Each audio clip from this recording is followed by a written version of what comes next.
Hi all and welcome to An Evening with Thomas with today's host, Holly Hakes Peterson.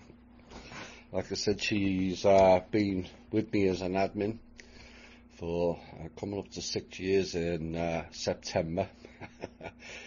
She's actually tolerated me for 6 years along with James, and I'm sure it's going to be good fun. So, hi Holly, how's things?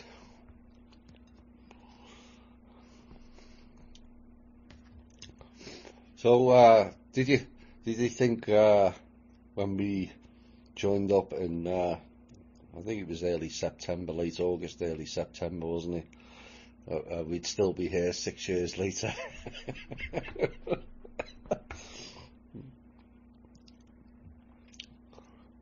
Yeah. Oh dear.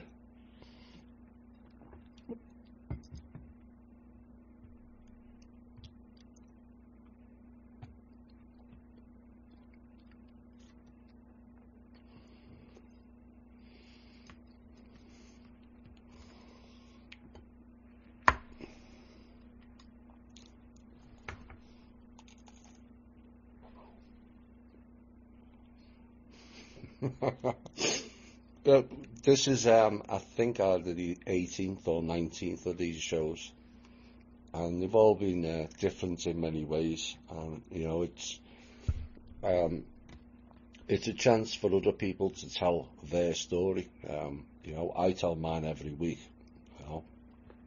and so, I'm just one person.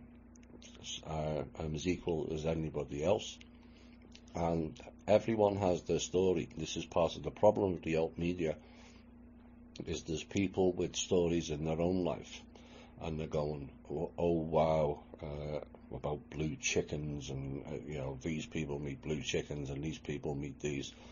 But everyone quietly has their own story that they've been frightened to speak, because everyone thinks that, if it's not classed as normal, then you're a bit nutty. And so this is what this show's all about. It's not necessarily about the people having ET experiences or spiritual experiences. Life's important and life is special. And just because someone does this or someone sees that doesn't make it any more important than general life. It's like the comment in a show recently where I said, the mother turns around and goes, I am just a housewife who looks after the kids. Suddenly that role doesn't appear to be as important as it should be. And that's part of the problem with society, is it not?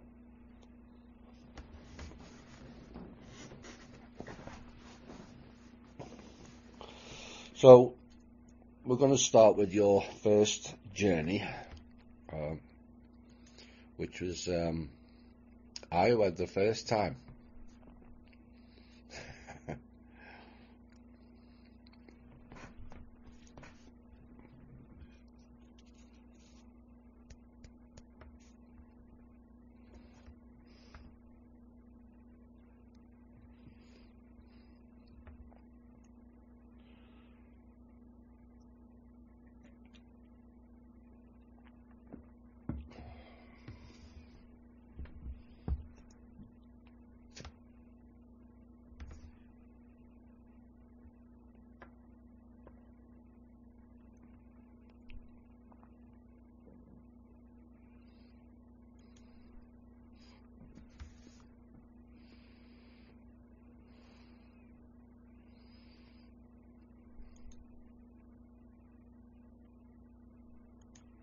I used to hear my mother and my grandmother say, Hang on, Holly. Okay. There's been an issue. Okay. Your sound's been off. Oh, uh-oh. Okay, let me check. They're meddling, I think. Sound check, anyone? Yeah, right, okay. So, we'll start again. Gladly we didn't get too far into it. Okay, is it okay now? Yeah. Okay. Good job. I checked. Normally, I don't check the pages during the show, but good job. I checked. So, your first topic, Iowa, the first time. Yeah. You just about started it. So. Okay. So basically, I grew up in a small town here in Iowa of about 2,000 people, and I am the oldest of 3 children. I have a younger sister and a younger brother. And my childhood really was pretty much idyllic. We had a house right in the center of town pretty much. And, you know, back in those days, we could get on our bikes. We could walk all over town. We could, you know, things were pretty safe and we had a great time. But I have a memory, I think I was about 7, that kind of symbolizes who I was from that age until about 18 when I discovered alcohol. And it was, I remember my mother and my grandmother talking about how Holly walks on her tiptoes. And I didn't even realize I was doing it. But I was kind of, all of us kids were kind of afraid of our dad. We loved our dad, but we were kind of afraid of him. He never laid a hand on us, but he just had a way of letting you know if he wasn't happy with you. And I happened to be walking through the living room, and he was sitting in his spot in the living room on the couch. And I must have tiptoed between him and the TV. And he hollered at me and he said, "Don't you ever let me see you walking like that again." And it scared me to death. So I consciously made an effort not to do that. But that does symbolize who I was, because I was afraid of practically everything when I was a kid. My dad was very opinionated. He was the boss of the family. My mom was very docile. And my dad, I don't think he ever really knew how to deal with girls. He was the oldest of 3 boys, and there was 6 years between him and the next one, and another 6 between his youngest brother. So he was kind of like an only child growing up for a while. But he didn't know how to be with girls, especially after I got into my teens. Oops. But yeah. But he could be very moody, and he did like to tip a beer now and then.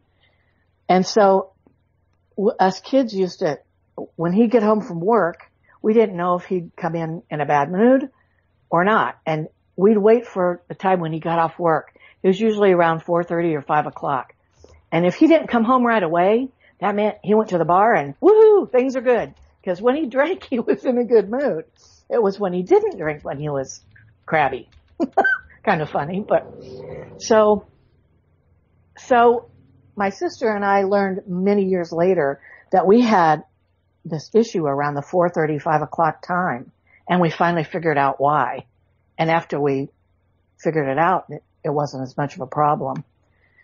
But my parents did, you know, of course, the best they could, and they were great parents. They really were. But some of the things that I did learn that maybe wasn't so great was I had a memory when I must have been about 13, I suppose. And Dad came home in a bad mood, and he pulled the vacuum cleaner out of the closet. Now, my dad, mind you, did not do housework. So we knew he was pissed off. So I went out to the kitchen, and Mom said, "Go out there and take the vacuum cleaner away from your dad and do the vacuuming." I'm like, oh, man. So I go in there and, you know, Dad let me do that. Which doesn't seem like a big deal, but it was a big life lesson to me about taking care of angry men, or, you know, taking care of the man and putting yourself second or whatever. And I know that wasn't the lesson that my mom was going for, but, so as I got older, things kind of things kind of became like a dichotomy, because on one hand, Dad would say wonderful things like, you can do whatever you want. And one of the best lessons he ever taught me was to think for myself and don't care about what other people think. But then if you did something that wasn't right and he found out about it, then he would be concerned about what the neighbors or people might think, so it was a little confusing. A case of don't do as I do as I say. Yeah. That's it. That's it exactly. So, another place where I had problems was with money. Dad was awesome about, first of the month, he sat down at that kitchen table, he did the bills every month, never failed. And Mom wasn't a spender by any means. In fact, she was more of a martyr. Us kids were always got our school clothes and all that stuff. And if there was money left, then she got something, maybe if she wanted to, and Sis and I always used to joke about Mom always had to ask Dad if she could spend money, the running joke was she had to ask him if she'd go to the bathroom, but that wasn't true, but the point is that her whole life was about Dad and her family. And that's who she was. It made her happy. But money was an issue because one time Mom was supposed to pay a bill. It wasn't a big one, but I was working. I started working when I was 13 and worked every summer. So I had a little money. So she said, can I borrow this money? She goes, I'll pay you back. Don't tell your dad. Sure. Happy to help her out. Well, Dad found out. And so when something like that happened, everybody came to the kitchen table, me and Mom and Dad, and he dressed her down in front of me like a child and shamed her and, you shouldn't have asked your daughter for money and blah, blah, blah. So in my way of thinking, I was a duality when it came to money. On one hand, I was super diligent, but on the other hand, I was really lax. So I had this dichotomy and this confusion about things that were said and done when I was growing up. So I thought that my mother was weak because she made excuses for Dad's behavior sometimes, and she was always put herself second or third. Actually, she put herself after us and Dad. And I had conversations with her when I got older, and I told her, I love my mom, but I said, Mom, I love you, but I don't want to be like you. And she knew exactly what I meant. And she wasn't offended. But I started to make the connection that showing emotion around here is kind of dangerous. So my hero growing up was Mr. Spock from Star Trek. All right. Because he had no emotion. In fact, I even wrote to him and he sent me an autographed picture. But I was bummed because he didn't tell me how they transported, and that's what I really wanted to know. But Dad and I bonded over music and UFOs. He was the first person who turned me on to UFOs. He was all over Eric von Däniken back in those days and had several of his books, and so he was fascinated by that. I didn't figure out until I got into sobriety that I fashioned my drinking after my dad. My dad could drink. He used to brag about having German blood, and he could drink all night and carry on these deep conversations. And my mother had Native American blood, and after 2 bourbon and waters, she was under the table. So, yes. I thought, oh, I want to be like that. I don't remember thinking that consciously, but I'm sure I did. And I wanted to drink like Dad. So anyway, as life went on, my dad was wonderful at holidays and vacations. He was just so fun, and it was the everyday life that was tough, you know. Yeah. And work can do that to people, you know. But I was a romantic thinker being a young girl, and we went to Colorado in the late 60s for a vacation. And it was the first time I'd ever seen the mountains. And John Denver was big then, and I fell in love with him, and I love the mountains, and I just always had a special place for the mountains.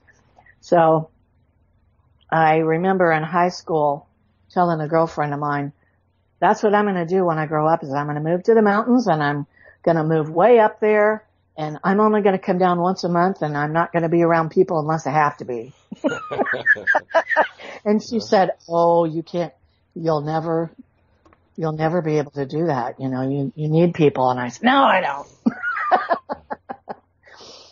So, life goes on. And I met my husband when I was in sixth grade. Can I just pull you back a bit? Oh, sure. Yeah. So, how was school? You know, I loved school. I was really good at English, and I went into music. I found my father's trumpet in his closet when I was in fourth grade, and I fell in love with it, and I wanted to play. And so I played in the band. I played the trumpet from the time I was in fourth grade until I graduated from high school. I was in the choir, and as I got older and into high school, that's when things got a little more intense in our house. Yeah. Dad sometimes wasn't always nice to Mom. He never laid a hand on us, but he wasn't always nice to Mom. And I think sometimes that I used extracurricular activities to get out of the house. Yeah. But it truly was a passion as well, and I still love music, and it's always been a creative thing as well as an escape. So you're like not only listening but participating in it as well. Yes. And then when I got into my senior year, I was pretty well done with school. I didn't want to be there anymore. And I had I was like that in the first year. Yeah, your experience and mine were a little bit different. Yeah, and I think the teachers wanted me gone after the first year as well. So.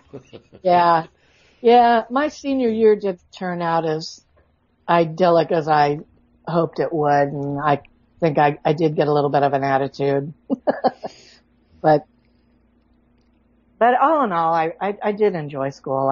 I could have done better than I did, I know. But hasn't hampered you though, has it? No. And I didn't learn anything in junior high, that's for sure. I don't know that anybody did. No, from the age of 9 through 16 when I left, I learned zero. Yeah. We did have a really neat experience in my government class. We had a teacher who arranged for us to go into Des Moines, so, you know, bigger city, and we exchanged places. So our class went to their school, and then they came back to our school. And that was a real eye-opener, because when we went down there, there was tons of kids in this class, and there was like 3 in the front, and all the rest of them were in the back or talking to each other or up walking around and crazy acting, and the teacher just let them do whatever they wanted, and she basically just taught to the 3 in the front. And I thought, wow, this is weird, you know. And then at breaks, you know, there'd be so many kids in the hallway, and we were scared to death, you know. And so then they came out to our school, and then at the end we all got together and shared what we thought was going to happen and how it really was, which was really neat. And they said they thought they'd come out to our school and we'd all have bib overalls and pitchforks. And we thought they'd all be carrying switchblades and threatening our lives, you know. Yeah. So it was really a neat experience.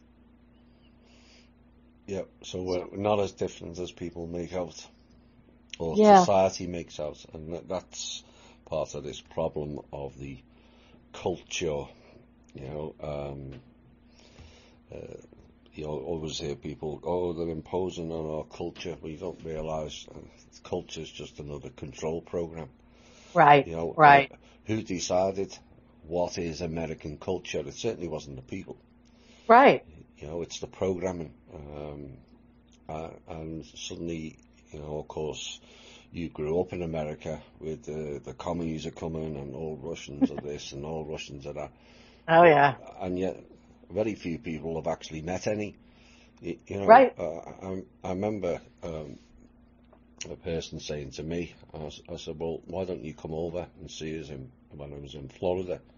Oh, I don't like Americans. So I said, have you met all of them? You know, you know, I said, what are you based on? Where did you meet an American? Well, you know, they're all this and that. I said, no, where did you meet an American? Yeah.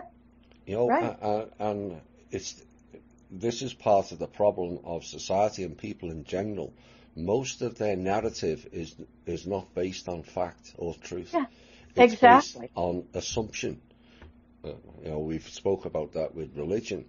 That is an assumption. It's not a fact. It's only Right. assumption. You cannot prove it. You know, and you know, Russians are communists when most people haven't even bothered to read the Communist Manifesto. Actually, it's far better than democracy, and if it's applied right. But you can call it whatever you like. You know, the Hollyoaks pieces and theology. Right. It's how it's applied that matters, Right. and this is Well, part and of I the mean, problem. like they thought we'd have bib overalls and pitchforks and we Yeah. thought they'd have switchblades. Where did we get that from? That wasn't an original thought, you know, that was from TV and adults and, you know, And that wasn't programming. our thinking. Yeah. Yeah. Yeah. Absolutely. So you found out you were all similar anyway, which is exactly the way Exactly. people should see life. You know, Yes. you can't go because you met a bad Australian who was a bit mouthy and this, that, and the other. Suddenly decide all Australians are that way, or all Brits are that way, or all Irish are stupid. You know, Right. which is Right. the common thing back in England. You know, the Irish, they're all stupid. You know, Yeah. well, they're not. You know. Right. So that went rather well then, and then you went in when you left school. You'd already been working for 3, 4, 5 years by then. Yeah. What line I of s- work were you doing? Well, I started when I was 13 babysitting, of course, Yeah.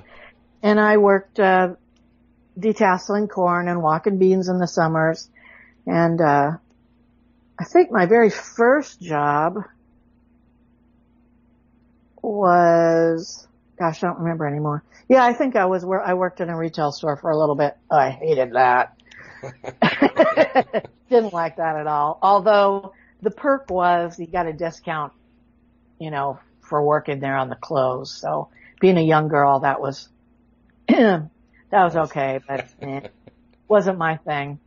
So, but I got lucky and, we had a state hospital about 17 miles from here that housed, mentally and physically challenged, they called them in those days. And, it started out as a home for epileptics, but it kind of ended up being a melting pot. But I got a lot of good experience there in the summer times, and then I went and worked there after I graduated. So I started off working with people with disabilities, and I enjoyed that.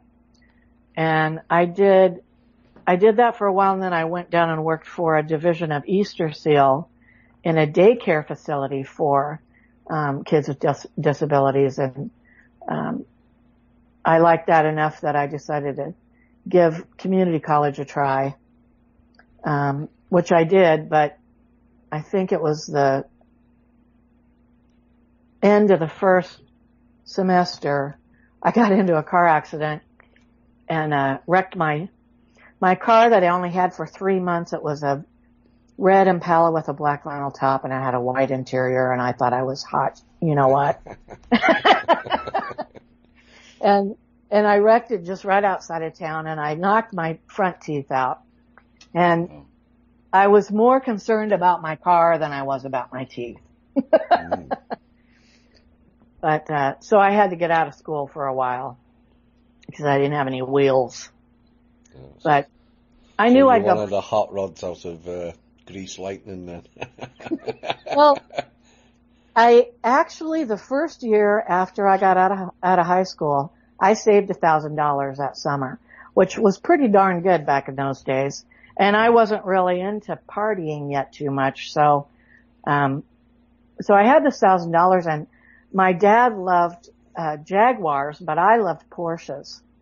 And I said, "Oh, I think I want to put this down on a Porsche." And he kind of talked me out of it, which was a good thing. A little bit too young for that sort of thing. Unfortunately, I turned around and got into alcohol, and that money went right down the drain. Yeah. But we'll get into that. Yeah.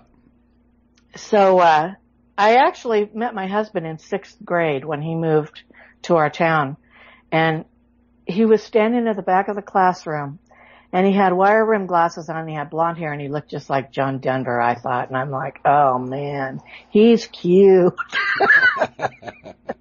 Little did I know we'd end up together, but that didn't happen until after 5 years after we graduated. But we were in the same classes together and graduated together, and I was friends with his sister, and so we finally ended up getting together, and we were both big partiers. And we got married in 1979, and we had identical twin daughters, which was way fun. It was before they did ultrasounds, unless there was a particular problem for them to do one, which there wasn't. And I didn't know that twins ran in the family. I guess my mom's father was a twin, but his twin died at birth. And I didn't know it until after the girls were born. But my grandma, my paternal grandmother, was the only one who knew. She said, "Oh, she's having twins. I just know it. She's having twins." And so when the day came, the doctor pulled the first one out, and he started to walk out to show the grandmothers, and my doctor said, "Wait a minute, there's another one on the way." And we all went, "What?" So it was a wonderful surprise. It was very cool, and I'm very lucky that they were not sickly, and they were healthy, and it's quite a shock, though. I would imagine. Of course, nowadays everyone knows ahead of time, not so much back then. Yeah. You're expecting to deal. Most parents get a room ready, and suddenly we have to double everything up. So it must have been quite a panic. In some ways, where are we going to do this, and where can we afford this, and we need more clothes, and we need more of this. Well, you would think so, but my mother-in-law loved to go to garage sales, so she was all over that stuff. Right. Thank heavens. So, and my mom took time off work to come and help me. So I was really grateful, because as much as I thought I was ready for motherhood, I wasn't. But I don't think anyone is really, is it? I don't either. There's books on it. There's endless books. Right. It doesn't really prepare you for looking after and being responsible at such a young age, when they're having them younger and younger now. they're not even responsible for themselves, and then suddenly they've got this living thing in front of them, or two, you know, and Right. you think, Exactly. you know, it's a difficult mental process as well as the Yeah. physical, you know. You know, and people used to say to me, "Oh, how did you do it with twins?"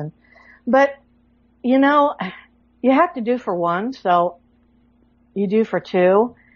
I felt more for people like my mom who had 3 kids of different ages and different levels of abilities and stuff like that. My girls did pretty much everything together. So it really wasn't that bad. But I admire those who have children of different ages and stuff, because I think that would be difficult. Yeah, it's starting all over again in some aspects. Neither of mine were planned, particularly Yeah. the second one. Yeah. But that's what happens, and you have to get on with it, so to speak, and do your best. You know, it was easier back then, I would imagine, for parents than it is now. You know. Yeah. Ours weren't planned either. We were planning to get married in September, and then I found out I was pregnant. And this is a really cool story. I found out I was pregnant, and my younger brother had been seeing his girlfriend for quite a while. And he and I we were both still living at home, and he and I happened to be heading out the front door at the same time, and I said, we're going to tell Mom and Dad that I'm pregnant. We're getting married. He goes, when are you telling them? And I said, tomorrow night. And he goes, beat you to it. We're telling them tonight. I went, what? And he goes, yeah, Laura and I are pregnant too. And I went, oh my God. Oops. So yeah, they got double whammied one night with it in 2 nights. Wow. And then, yeah, so they were rocked. Mom was thrilled. Dad was too, but you know, that first initial shock was like, when we told him, he goes, well, it's too late to do anything about it now. but then he caught himself, because actually that happened for him and Mom too. So he really couldn't say anything, and he loved Jeff. But the fun part is that my brother and his wife got married 1 week before Jeff and I did. So we had 2 weddings in the same month. Well, they got married in March and we got married in April. And then our children were born 3 months apart. Yeah. It was kind of fun.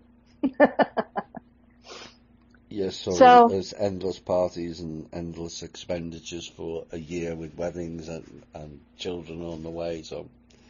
Yes. Yeah. Well, good. It's good that everyone gets a different reaction from their parents, and it's good that yours and also Jeff's parents were supportive. It's not always the case, is it? No, exactly. No. And his parents actually kind of they really liked me, and they really wanted Jeff and I to get together, and Jeff, he's very well liked by everybody, so it was a good thing. Good. Yeah. So we bought a house finally in the early 80s, and Jeff worked for the phone company. He'd worked for the phone company for several years by that. And I was still working I ended up going back to the state hospital again and worked there for quite a while.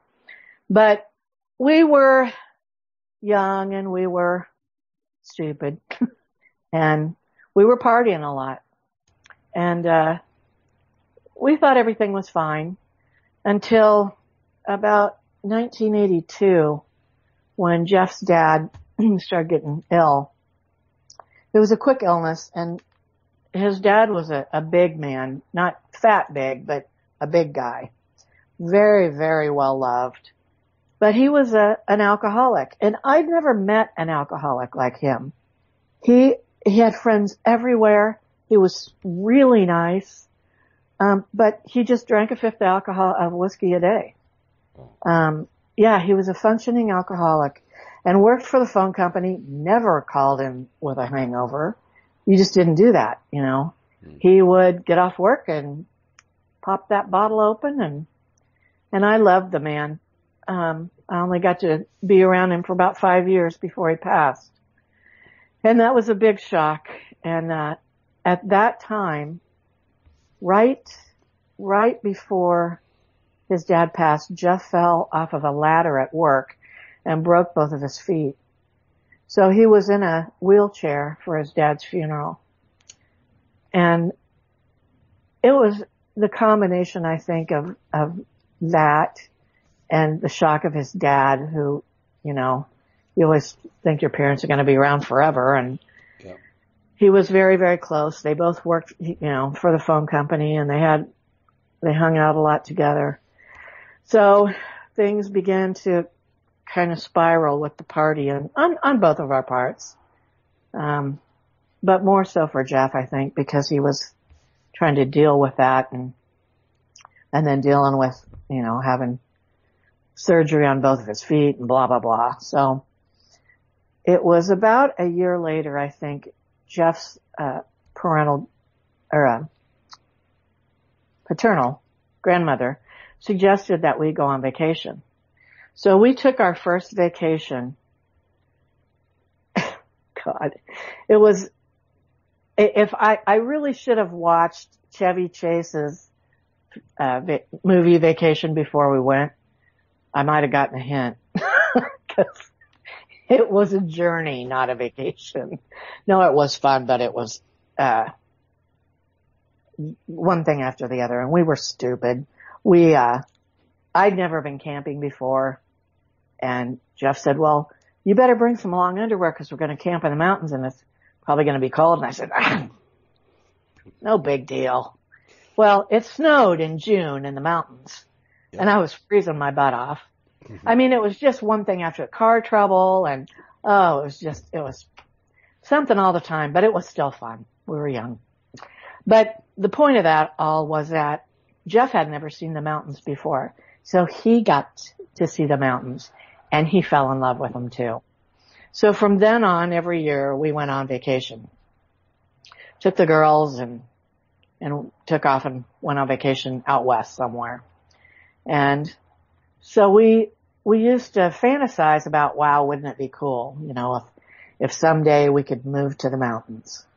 And never really thought it would happen, but one day in 1989, I think it was, he came home on a Friday night and he had this piece of paper and he said, there's job openings out west with the phone company. And I said, really? So we sat down and talked about it, and my parents had been on vacation to Eugene, Oregon twice, and Dad just loved, they both did, they loved Oregon. Dad said, oh, that state's got everything. It's got desert and farm and mountains and forests and ocean and, you know, and I thought, wow, sounds gorgeous, you know. So there was an opening in Eugene, and Jeff said, what do you think I should do? And I said, well, would you be able to live with yourself 10 years down the road if you didn't try for it?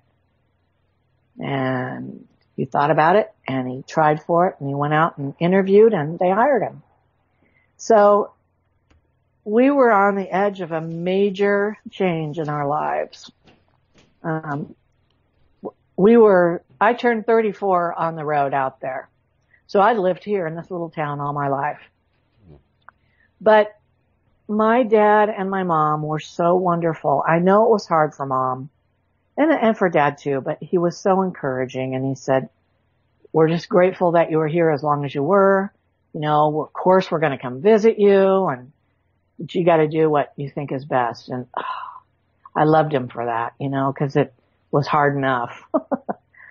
So we packed everything and went west.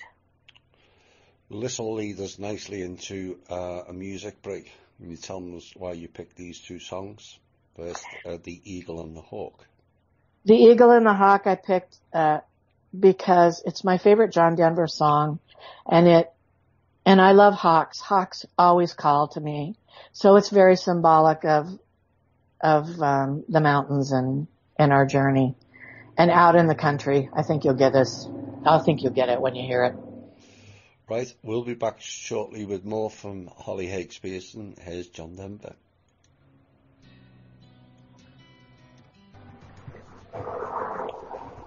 Hi all, and welcome back to the songs there. Two songs there from Holly picked. John Denver, Eagle and the Hawk, and Three Dog Night Out in the Country. And so in the first part we heard about Holly's youth and potential chaos with two children. Thanks to Ra for that. You've said that's where the chaos came from. And then you decided to make a big move across the country to Oregon, is where we left off. So yes, you packed up and went. We packed up and went, and had everything that we owned in a truck, and I drove the car behind, and my sister-in-law helped us move, and I had romantic ideas about living in the mountains, and it was going to be wonderful and beautiful and blah, blah, blah. And actually, just to be clear, the chaos really wasn't from the children, it was from the drinking. The chaos was definitely from the drinking. Yeah. But there was some chaos later with the kids, and I'll get into that a little bit. So we moved and didn't know anybody. Jeff had a little bit of an advantage because when he went out for the interview, he met, a few people and people he'd be working with and what have you, but I didn't know anybody. So we'd sent money ahead and put money down on a duplex and drove all the way out there. And when we got there, they said, the people aren't out of their place yet. And Jeff was not happy. But I can't even remember. I think I called somebody said try a real estate agent, and I got a hold of a woman, and she said, we've got a manufactured home that we've rented out and nobody's living in it. We said, we'll take it sight unseen. So we were in the country, not exactly where we wanted to be, but it was all right for the time being. So we moved in there, and oh God, we didn't have heat. All we had was wood heat. And we were stupid about that because we'd never had wood heat. So the first cord of wood we got was green, which means it was too damp really to burn well. We had a little space heater back in the back bedroom just so we could use the shower. We didn't sleep back there. We had our water bed set up in the kitchen. Off the kitchen where the dining room table would have been. And we heated the front part of the house, and that's where we slept at night. And then Jeff would take the heater back to take a shower to go to work in the morning. That first year was very difficult. The drinking got really bad. And for both of us, my way of thinking at that time and for quite a while had been, if he'd just stop, my life would be good. It was all his fault, But, the girls were 9 when we moved, and they weren't very happy that we were uprooting them and away from all their, their friends and our families. And, so when I'm referring to my girls, their names are Darcy and Lauren, but they've gone by nicknames for most of their lives.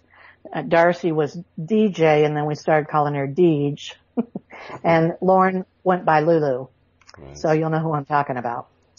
So Darcy finally she came around pretty well, but Lulu and I went through quite a bit together. She was not happy with me, but we'll get into a little bit more of that later. But, I wasn't a great mom at that point, between my drinking. I sent them off to school. I didn't get up with them. You know, they had to get up and get their own breakfast, which wasn't that big a deal at that age, but you know, I just wasn't as good a mom as I should have been. And one day I got a call from their teacher, and she said that she thought that my husband was an alcoholic. Well, in the world that I came from, you didn't talk about family issues outside of your family. Yeah. That was a big no-no. And I took great offense to that, and I told her she didn't even know my husband, and how dare she, and so it took a little while. But I knew that, you know, something was wrong, obviously. And I thought it was him, not me. But there was a gal that lived real close there that I became friends with.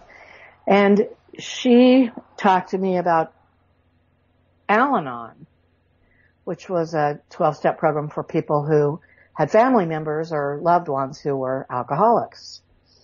And I gave that a try, and I felt kind of weird and wasn't sure, so, and I didn't quit drinking, but, so we stayed in that manufactured home for close to a year before we found a house. And it wasn't where we wanted to be. We really wanted to be what we called up the river, up on the Mackenzie River. But at that time we couldn't find anything. And we settled for this place, and the girls didn't have to change school, so we moved into this house, and the drinking really escalated for both of us. I was not a daily drinker, but maybe twice during the week and pretty much every weekend. And we'd go into town on the weekend and load up on food and goodies for the kids and get some video movies, and then, you know, they'd watch movies and we'd drink, and then there was a bar in the country. We were in the country, and it was just around the corner, like we could walk there. But we would go there a lot and leave the kids with the videos at home at 10 years old. And so they weren't very happy. And Jeff would, he had a tendency to be verbally abusive. And so it was about beginning of 1992. And my grandmother, my paternal grandmother, passed. She was really my only grandmother because my other grandmother was ill for a very long time, and I really didn't have much of a relationship with her. But my grandmother passed, and I came back to Iowa. And before I left, the girls begged me not to leave them with their dad. And I knew why. And I talked to him about it, and he got defensive at first. But he said he would be good. And I came back, and the girls called, and he wasn't being good. So while I was here, I'd always had a very close relationship with my mother-in-law. And, you know, her husband, Jeff's dad, was alcoholic. And I went over and talked to her, and I told her what was happening. And she said, whatever you do, tell somebody, because I didn't. And that always stuck with me. And I knew I was in a tough place because here we were, you know, away from our support group, our family, and I had to go home and figure out how I'm going to deal with the situation. So I went home and I gave him an ultimatum. And I said, you either need to get help or we're done. So that's not always the smartest way to deal with an alcoholic. Ultimatums are not necessarily a good thing because you're making them defensive and you're blaming them, and yeah, the defense goes up. Yeah. But he went to a place in town and got assessed, and they put him in the inpatient, and he was there for 2 nights, and he called me at work and he begged me, these people are really, really bad. I'm not like this.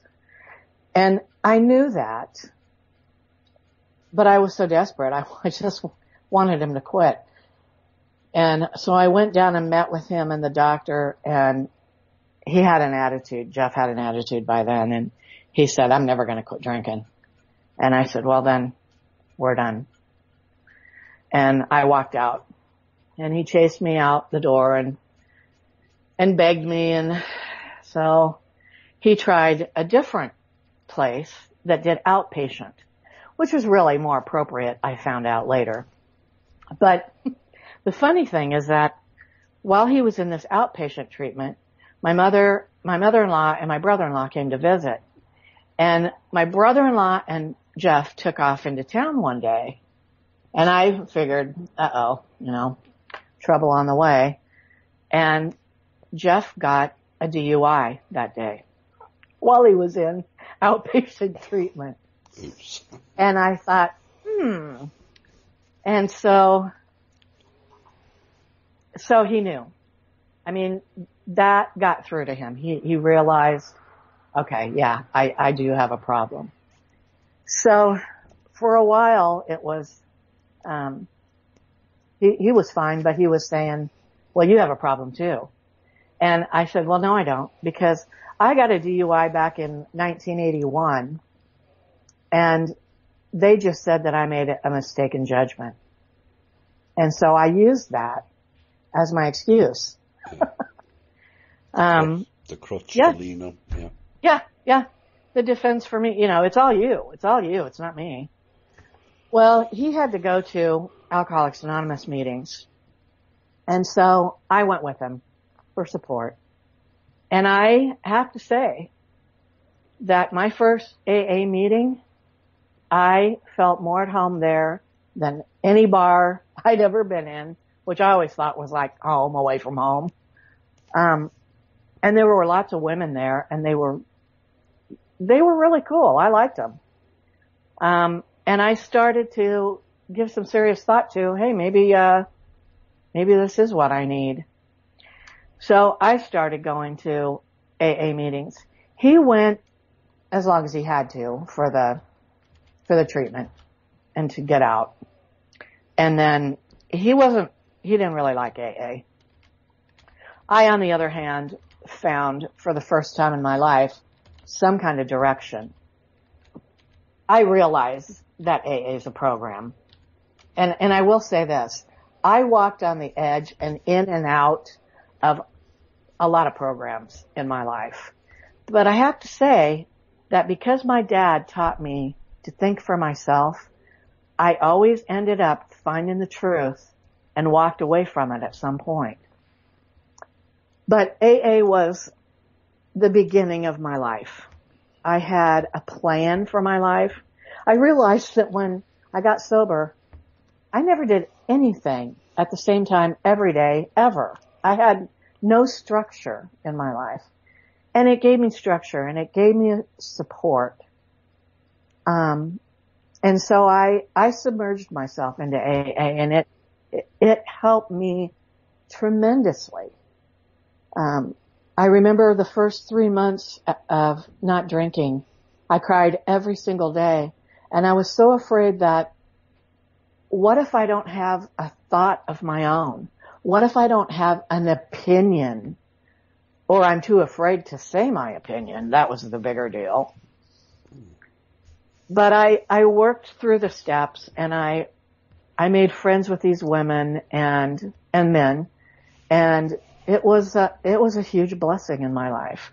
Now, my daughter Lulu didn't think so, because what happened was when her dad quit drinking, she kind of lost her bond with him because they used to listen to music together, like me and my dad. And me and my dad did around our drinking as well. And so she got angrier and angrier as she got older. And she looked at it as my fault because I was the one that pushed sobriety. And, you know, for a long time it was a hard one. But she was a kid, you know, she was 10, you know, or no, she would have been about 12 when we quit drinking. But, so Jeff and I, we did go to, marriage counseling together. We worked on our relationship, and I have to say that we were the exception to the rule because most couples who are alcoholics who get sober end up divorced. Yep. And we didn't want to do that. We were committed to working on our relationship, and we did. It wasn't easy. It wasn't fun a lot of times, but we did it. And it wasn't for the kids. It was for us. So after 3 years of sobriety, I met up with some wonderful people, and I had such a great support group with the AA group that I was with. But Jeff and I finally found a piece of property on the Mackenzie River, and we bought a manufactured home and put it up there on that piece of property. Now, we were right on the Mackenzie. I mean, we had a really wide spot, but it was incredibly gorgeous. And we were excited about moving, and of course the girls were, oh boy, here we go again, you know. But they didn't have any choice. So we moved up the river, and my friends from AA, it was a good 45-minute drive to get from the town that we lived in up to where we were moving to. They all came up to that AA group several times to support me. And that meant a hell of a lot, you know, being away from home. Yeah. But I had those people to help me.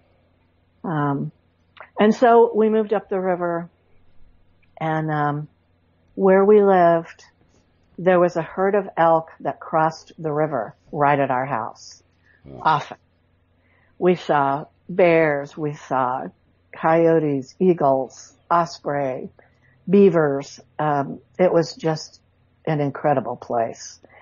And at that time, I thanked my higher power for that gift that I believed I got for being sober.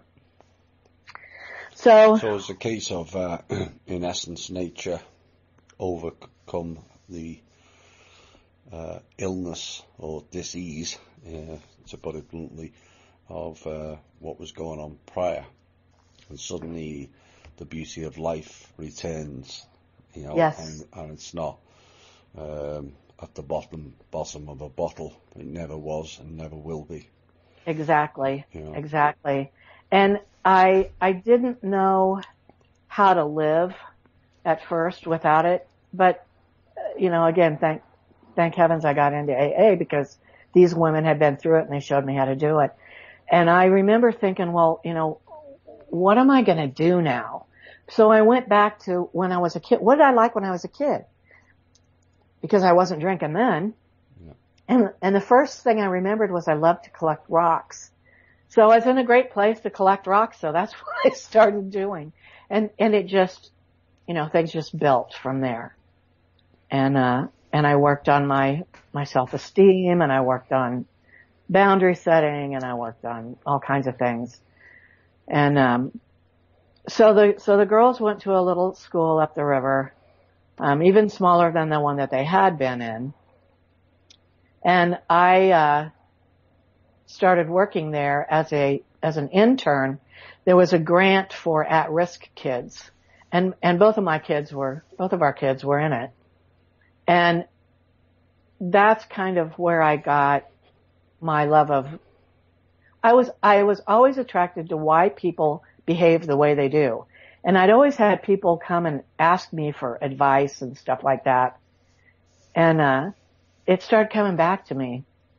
And so I loved it. And the girls were pretty okay with it, but they were, they were teenagers, and it's like, mom's here,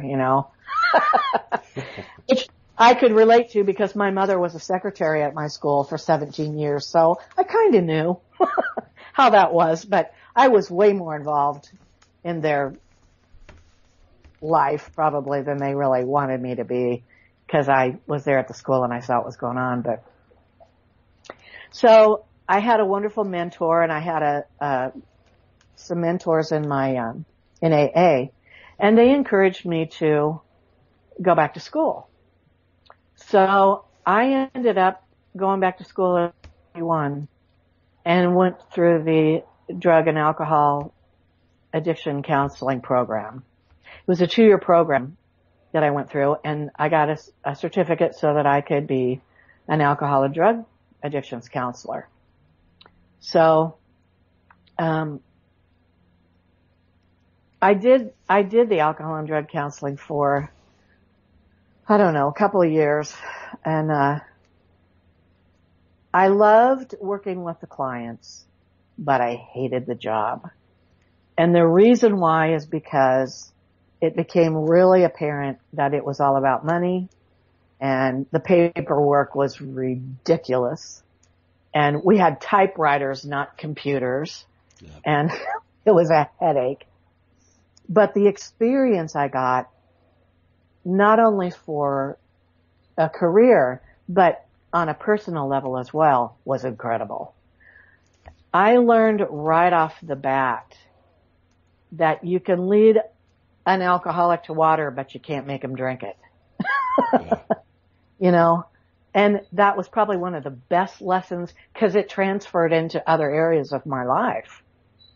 I'd have a class of 25 people, and I'd start off the first class and tell them, look, I'm not your mom, I'm not a cop, I'm not your babysitter, da-da-da-da-da. Here's what you gotta do. You do those things. In and out, you're good. You can make it as hard or as miserable as you want to make it. And inevitably there'd be one or maybe two people in there who were really alcoholics and they wanted help. And that's where I focused most of my energy. And the other people were just, okay, yeah, do what you gotta do and get out of here. But I really hated that. It was all court mandated, and you had to... Bureaucracy. Huh? Yes.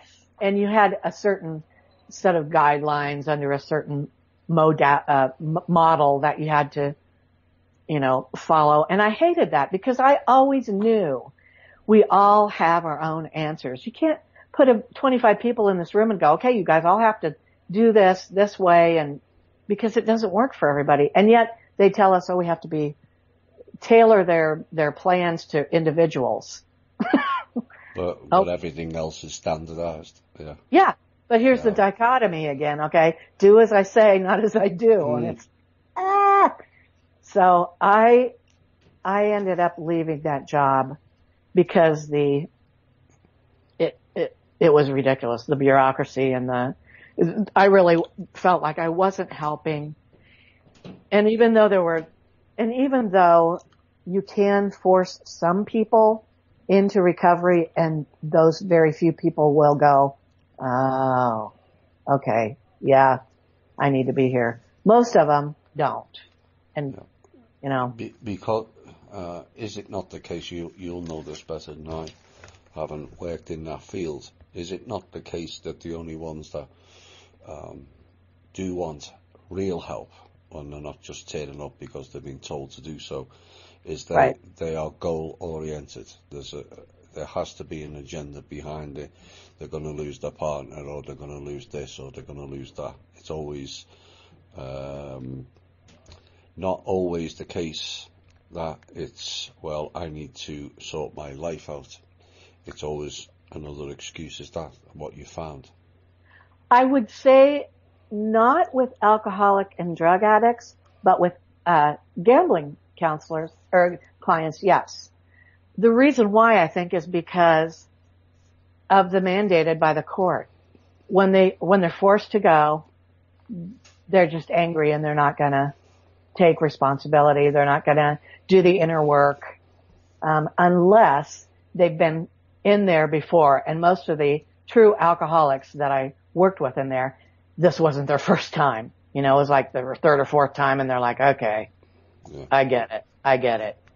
But I left that job, and then I had a friend who ran a gambling addictions program at a different place. And she called me one day and asked me if I would be interested in interviewing. And I said, well, I'm not a gambling counselor. And she said, but you could be, because you have your certification. So it's just a matter of getting the hours under your belt, and then you can apply for that certification. So I went in and applied for that. And I liked that idea because at that time, the Oregon Lottery funded the treatment for gambling addiction. So, and thank heavens for it, because the average gambling addict was $20,000 in debt when they came in. Wow. So they had no money. They couldn't pay for treatment. And I worked on the 800 number for people who called in, and I referred them to help in their area. And then I also filled in for the women's counselor when she needed help, and did groups and stuff. So I liked that much better because the people came in. Now, granted, most of those clients would come in because pressure from a spouse or whatever, but the treatment was free, and I think that made a big difference. I saw more of those people get real help than I did the alcoholic and drug clients. So I think the money played a role. Question for you. Okay. You mentioned earlier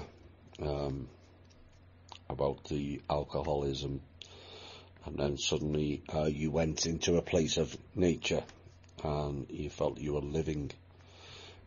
But isn't it the case that alcohol in and of itself, and why the people drink it to excess, is to escape life in a way? Because, you know, is it possible that, you know, everything happened too quickly for you with the twins and getting married and then moving to Oregon, and everything changed? Whilst the issues were there to begin with, it just escalated with each change in environment or change in job or whatever, you know, or change in life circumstances. Would you say that was the case with you, that it was perhaps too much too soon that led to that? I would say that those changes definitely enhanced the drinking, and definitely enhanced the problems that I experienced. But I think that I drank to escape myself. Yeah. And what I mean by that is I'm going back to that little girl who tiptoed, because I was afraid I wasn't really afraid of everybody else. I think I was more afraid of me. Who am I? What, you know, like I said, my first 3 months in sobriety, my biggest concern was, who am I, and what do I do now? And what if I'm just nothing? You know? Yeah. So I think the bottle gave you what we call in England the Dutch courage to be something else. Yes. You know, yes. It's an escape from reality, and absolutely. people are insisting it takes all problems away, when the reality is it doesn't. It just adds to them and adds to them and adds to them. Yeah. And in essence, alcohol is filling up the vessel, exactly the same as we've talked about doing your inner work, and the oil of your plus the traumas and pain and the guilt and the shame that everyone collects. Alcohol is just the same, is it not? Yes. It's filling up life that's not conducive, and suddenly there's nowhere left to go. It's the big deceiver. Yeah. Because you get deceived by, you know, all of a sudden I feel brave. Hey, I'm really cool. I can do this and I can say that. And, and then when the alcohol's gone, it's like, oh God, what did I say? What did I do? Yeah, it's the metronome again, isn't it? The high and then the low, the high and then the low. Yeah. And it's just swinging from side to side. And somewhere in the middle is life. Yeah. Which can be difficult enough. But, alcohol and drugs, all it's doing is swinging you from side to side. Yeah. I'm so grateful that I had the girls, because it was because of them and my love for them and my want to be a better mother and a better person that I, decided to get sober.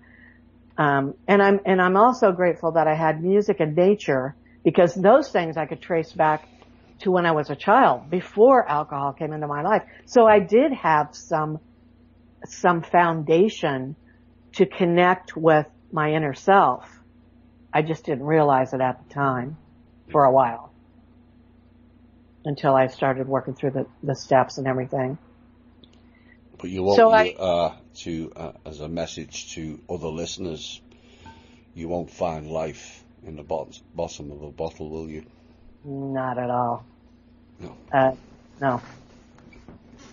I began to do some inner work through AA, and it was when we were in Oregon that I discovered this really amazing community I had no idea existed. And I can hear some of the members are going to laugh. The New Age. But again, I have to say, I learned some really valuable things as a participant. Exactly. Thank heavens my dad told me to think for myself, and I was able. And as I did the inner work, I got more and more in touch with my truth and my power and my ability, And so anyway, my New Age journey started in Oregon. How much time do we have left in this section? It's up to you. Okay. So what happened was, we were living up the river. The girls were getting, I think they were 16 and getting very independent. Kids that grow up in alcoholic homes tend to mature a little bit faster, I would say. Maybe not emotionally. Definitely not emotionally. But girls grow up faster than boys anyway, generally. They do. I think that's reversing now. Yeah, sadly. yeah. But they were getting more and more, where they needed less and less mothering, although this was the time when Lulu and I really got into some heavy problems with our relationship. She was still very, very angry that we'd moved to Oregon and that we'd gotten sober, and she was resentful that that I put my sobriety first. And I think she misunderstood to a degree that, of course, she was important. But if I didn't stay sober, I wouldn't be able to be of value to her or anybody else or myself. So, she's trying to learn her way, and she hears her mom say her sobriety's number one, and she feels like, well, where am I? Who am I then? So we got into it a lot, and she tried to push my buttons, and sometimes she did. But I had wonderful mentors. I had a real good friend that was a mentor that had 5 children of her own, and she was a huge help. She was very learned and helped me a lot with detaching as much as I could from Lou's anger. And so the girls are getting older, and they started going into taken a bus into town, and they were interested in going to another school in town, and so as a private school. They did go look at, here again, walked on the edge of, they did go look at this Steiner school. Mm-hmm. We went and looked at one of those. But we chose a different one. And I don't think it's any better, but they ended up graduating, and that's what I cared about. So, meanwhile, up the river became, my AA support from the beginning was back in another town. And this place was really sparsely populated up the river, so I didn't have as many friends, strong friends, and solid friends, but not as many. And I started to withdraw, and I became chronically depressed, which was kind of, again, another dichotomy, because how can you be depressed in such a beautiful place? You love it here. And yet, it was easy to withdraw. It was easy took 25 minutes to get to town. And it was, much easier just to stay on the river and play computer games and cook and, withdraw. Mm. So my depression became as much of a problem as the drinking did in a sense. And finally, Jeff and I, I'm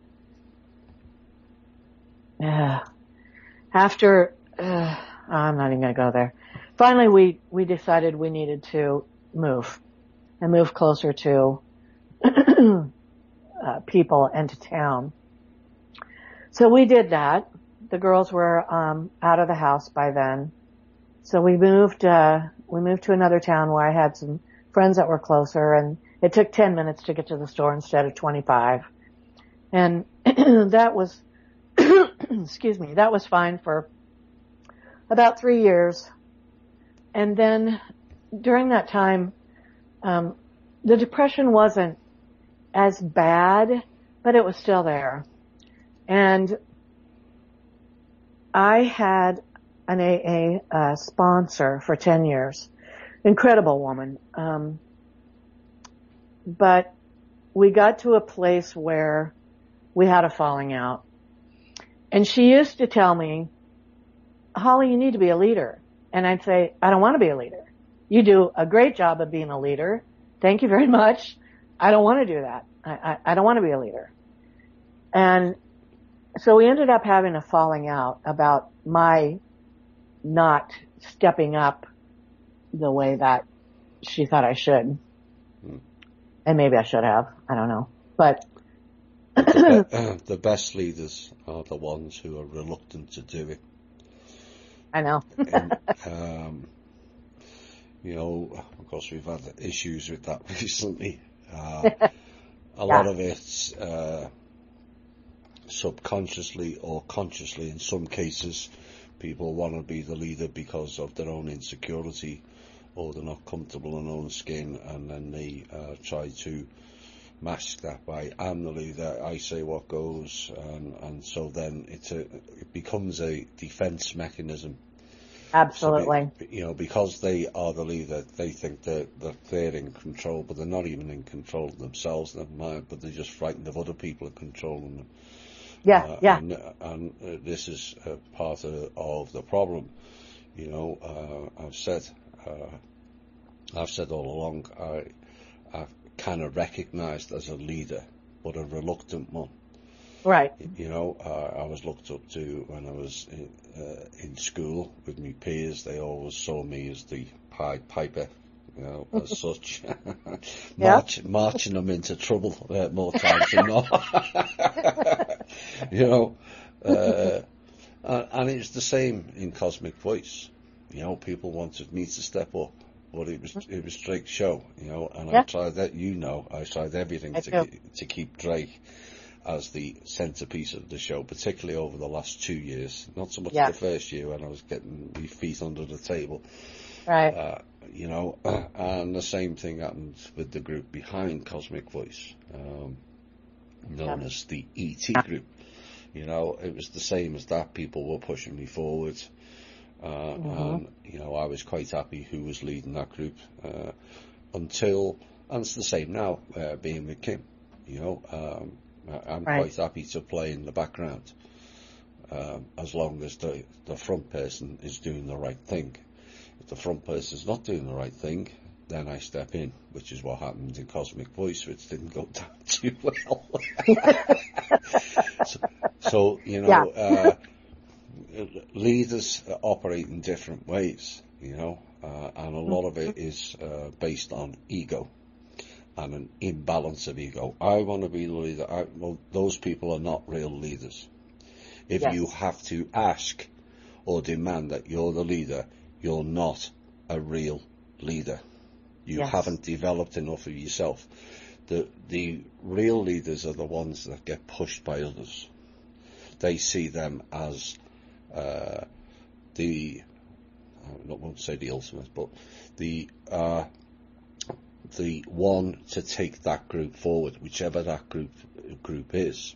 Yeah. And we don't always recognise it within and of themselves, but other people will. They're your real leaders, the ones that push you into being the leader. Yeah. And when I was working at the school with the girls, my mentor there, my boss, made me the team leader, which I was okay with that because there was only, you know, a few people. And I felt comfortable in that role. But I wasn't ready to be a leader on a bigger stage. And so I bucked to that. And anyway, my sponsor and I had a big falling out, which was heartbreaking because she was a dear friend and she was someone that I looked up to. And I struggled with it for a long time, and it helped the depression spiral more. And so at that point, I had a good friend that lived in Arizona, and she had been I'd met her through AA, and I went down to visit her, and I liked it there. It was like my body was so starved for sun after being in Oregon. So I went home and told Jeff, I said, maybe we ought to think about moving to Arizona. So what he always does is when I come up with an idea, he always poo-poos it immediately. So I've learned over the years to just kind of subtly put something out there and just let him come around and think it's his idea. Yeah, like vacation brochures. Oh, look, it's nice there, isn't it? Yeah. So he went down to visit, and he liked it. And at that time, the phone company was changing drastically. I was really concerned about him because they had hired, as many corporations were doing at that time, hiring big guns to come in and fire people, change things around, do it their way, sell it off, whatever they were doing. And that's what was going on. So he had the opportunity to retire early, and he was ready. And I was ready for him too. And I was done. I was burned out with, the counseling. So we were ready to make the move to Arizona and make some new changes. Right. Which will lead us into your next music choice. Are you going to do some moon dancing for us? Oh, I'm not playing the moon dance song, but oh, that moon. I got it now. I got you. No, I'm never have been a dancer, but yeah. Well, I know that. I'm a Brit. Us Brits can't dance either, so. I've got braver. Now, I used to dance when I get drunk. And so for a long time after I got sober, I wouldn't dance because I was sure that I looked like a dork. But now I don't care because I'm 63, so who cares, Right, this is Michael Jackson and Man in the Mirror.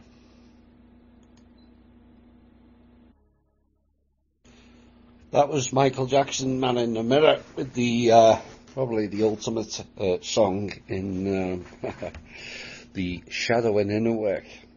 The Man in the Mirror is never what we see because of the various masks which are now falling away, as we've all now noticed. But that's kind of what Holly's been relaying. She's been pulling away the masks of alcoholism and issues with family issues, and stripping it all bare. And the person in the mirror is far better than most people give themselves credit for. There's always that comparative mindset that somebody has more money or a better house or a better car and all that nonsense, when if we all learn to look in the mirror and deal with the traumas of our life and the things we've done wrong and the things that have been done wrong to us, this world will be a much better place. The comparative mindset is damaging, and it's almost become part of life now, where you compare or judge everything, whether it be on social media, in the pub, or whatever. You know, people go past and they're comparing clothes, and we've covered stuff in the shows about 80% more likely if you to get a date if you've got an iPhone. I mean, how's that helping anybody? Really? And Man in the Mirror, if everyone, which is why THI focuses heavily on the psychological side, which we have done, the shadow and inner work. You have to look yourself in the mirror, which is what Holly's been relaying for the first hour and 3/4. You can't carry on blaming the cabal or your partner or the government or somebody else. You have to take charge of your own life and personal responsibility for everything that you've done and want to achieve. So your next venture, you went down the rabbit hole and then also went to Arizona. Yep. And I have to say, I think my favorite part of that song in Man in the Mirror is, who am I to look away and not see the need?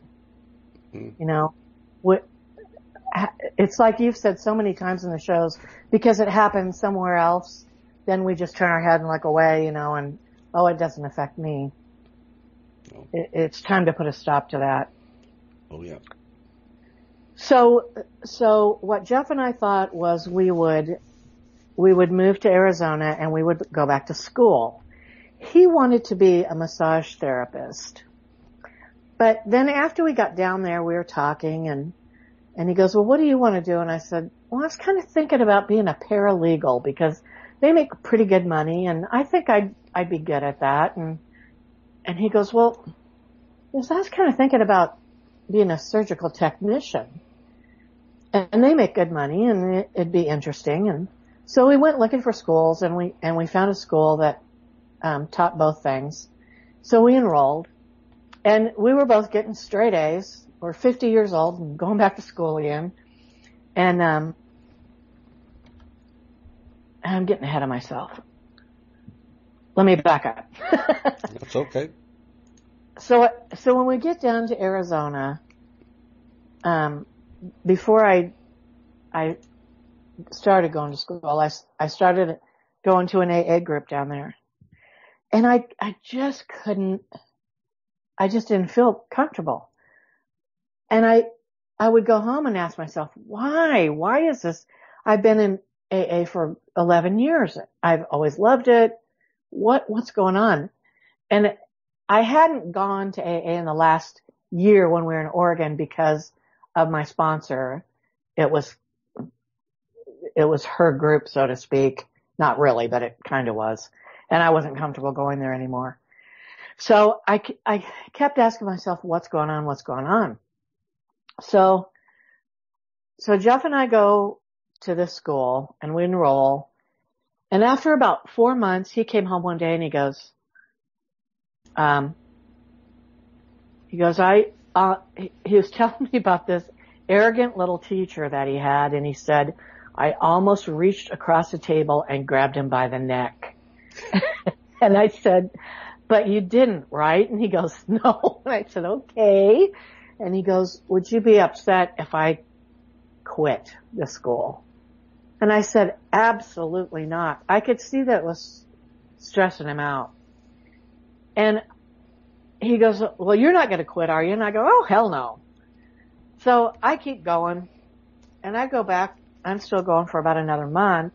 And I came home one day and I go, would you be upset? And I said, I realized we went from stressful jobs to studying to be going to even more stressful jobs. I was doing great in school, but I didn't like what I was seeing around me. Again, walking on the edge of the whole law field and all of that. And that was way before I met you and knew what I know now about all that. But it didn't feel right. It just wasn't right. So Jeff says, I'm still interested in being a massage therapist. And I said, let's go check out some schools for that. So we went to a couple schools, and then we found this place. The Southwest Institute of Healing Arts in Tempe, Arizona. And I walked in the door and I smelled incense and I said, I'm home. It was a kind of a spiritual new age type school. And they taught massage therapy and hypnosis and life coaching and a whole bunch of different modalities. And so we went to school there. So meanwhile, I got into the coaching class, which was like a 2-month class, I think. And I hit it off really big with the instructor. And one day we were talking and he said, he goes, you need to write a new 12 steps. And I said, you can't do that. He goes, well, why not? Those steps are horrible. And I said, well, they're very protective about their program and they believe that it's the only way and blah, blah, blah. And I thought, no, I can't do that. And he said, well, just think about it. So I did some thinking about it. And meanwhile, I figured out that the reason I wasn't comfortable in AA anymore was because I kept repeating a cycle. And I kept coming back to the same old crap. And I thought, how am I ever going to move forward if I'm just going around in a circle all the time? And how I was doing that was, if I continue to claim that I'm an alcoholic and I continue to claim that I'm powerless and that my life is unmanageable, then that's what I'm manifesting. Yeah. And I'm not powerless anymore, and my life isn't unmanageable anymore. And I just started looking at those steps and going, and I'd even talked with my sponsor back in Oregon about it at times, how it was kind of set up for men too.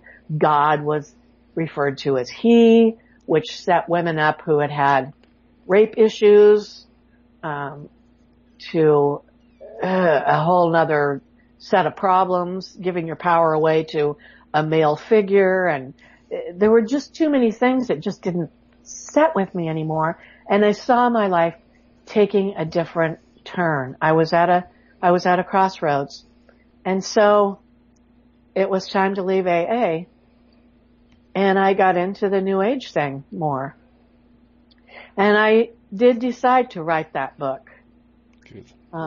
It was a new 12 steps for women in recovery from alcohol and codependency, because I believed that the codependent issues, and I hate that word codependency, so I say victim issues, is really at the core of most people's problems, whether they're alcoholics or or straight or what, you know, or Yeah. healthy, whatever, you know, not healthy, but I mean, Yeah. not addicted. And I had started seeing victims everywhere. And what I mean by that is when I was in Oregon, I started seeing victims everywhere. People who felt that somebody was always pushing them around, or they didn't have any power in their life, or, you know, everything just happened to them and they just there was nothing they could do about it. They were just victims. And it drove me crazy. I'm like, why? Why are there so many victims? I don't get it. So that became my focus. So I loved the coaching program. We didn't have a lot of money because we started going through our money that we'd saved up when we bought our house down there, and things just started to go downhill financially. When we tried to be proactive about our mortgage, what happened was we got out of school and Jeff had a hard time finding a job because men in the field of massage therapy are not as welcome as women in certain places. And that was the case down there. He did finally end up at what I call a factory massage place. It was a corporate, they have them all over the United States. Yeah. And they crank them out like, you know, like a factory. Yeah. But that's what he had to do. I could not find a job and I couldn't get my coaching going. So I decided it was time to write another book. So I started writing my book. And while we were living in that house, it was great. We bought this house. It was really too big for us, but, we planned on living there for like 3 years and then we turn around and sell it and get something that was more conducive to just the two of us. But it happened to come up for sale. It was, you know, a nice area and it had a pool, which we loved. So we bought it. And so for those first 3 out of the 4 years we lived there, life was pretty good. It was really, really nice. We had a lot more visitors in Arizona than we ever had in Oregon. People liked to vacation to Arizona. And people would say, when they'd come and stay with us, they'd say, it feels so peaceful here. God, I love the environment. You guys, this is so nice. And I knew that was because we were working on our stuff and, you know, doing our inner work and that kind of stuff. But we had 2 dogs and life was very good. And, so I started writing my second book. Did I talk about my first book? Yeah. About the 12 steps. Yes. Yes. And then I also where my rabbit hole actually started was in paralegal school. We were supposed to write a paper and you were supposed to take, put out a legal theory or put out a theory and then back it up with legal facts to support your theory. And my, paper was the FDA versus holistic health. And that was my first rabbit hole. And man, was that an eye-opener. I learned about the Rockefellers and what rotten things they did and how they sabotaged health. It was incredible. And I wrote that paper and I got an A+. She loved it. But that was my first actual research down the rabbit hole. So, I know, right? And then I wrote my second book, which was called Unplugged from Chaos. And it was really, the main idea is that we have power. We have power. A lot of people think that if you don't have money or you don't have plenty of guns and ammunition or a high enough, position in government or in the corporate world that you don't have power. That's not true. We all have the same power. What is that power? The power over our own thoughts, words, actions, and feelings. And that's it. That's all. We don't have any power over anybody else. We don't have any power over anything else. But the power we do have is so incredible that if people would employ it, they would be astounded. And I really wanted to share that with people because I had come to that place where I realized my own power and I was using it. It was like, wow, this is amazing. So I wrote Unplugged from Chaos, and I got involved with a business coach who was a very, very dear friend of mine. And I started my Holly the Chaos Coach business. And I was able to help some people, but I wasn't able to bring in enough money to help offset our expenses. Mainly because, as most people know, the system wasn't set up for that. You know, anyway, so we're living in this house and we couldn't find jobs. And Jeff did get a couple of part-time jobs working at a couple of places. And meanwhile, our male dog got cancer. We were going through our savings and we didn't have a lot of money left. And I tried to be proactive in our mortgage, and I called the mortgage company and I said, here's a problem. I said, we're not making enough money. I said, can we refinance? What can we do? And they said, oh, there's nothing we can do to help you unless you get 3 to 4 months behind in your mortgage. And I was astounded. I thought, what? You mean I'm reaching out to tell you that I'm having problems and I need help, and I'm letting you know ahead of time, and you're telling me you're not going to do anything until we're 3 to 4 months behind in our mortgage payments? Yep. I was astounded. That was, work. Yep. And we got caught up in that 2008, 2009 mortgage bubble, whatever they called it. And so we gave up our health insurance in 2007 because we couldn't afford that anymore. It was $500 a month. And then my dog got cancer, and then we realized we were in trouble. So I called my friend and business coach, and I said, I was frantic. I said, they are going to foreclose on us. And I said, I don't know what to do. And he goes, the only reason you don't know what to do, Holly, is because you don't know what your options are. Yeah. So he talked to me and he said, short sale your house. Do a short sale. So that's what we did. And we were able to get out of there. And it was difficult because it was a great place to live, and, you know, things were going good, but meanwhile, you know, we were running out of money and we had to find a job, and it just was the way it was. And the hardest part was losing our dog, really. Yeah. I mean, I wasn't attached to the house. The pool was wonderful. I loved that. But my dog, you know, and he was a pit bull, smartest dog I ever had. Just a wonderful, wonderful being. And so he ended up, we ended up having him euthanized because he was getting into pain and stuff like that. And we still had our other dog.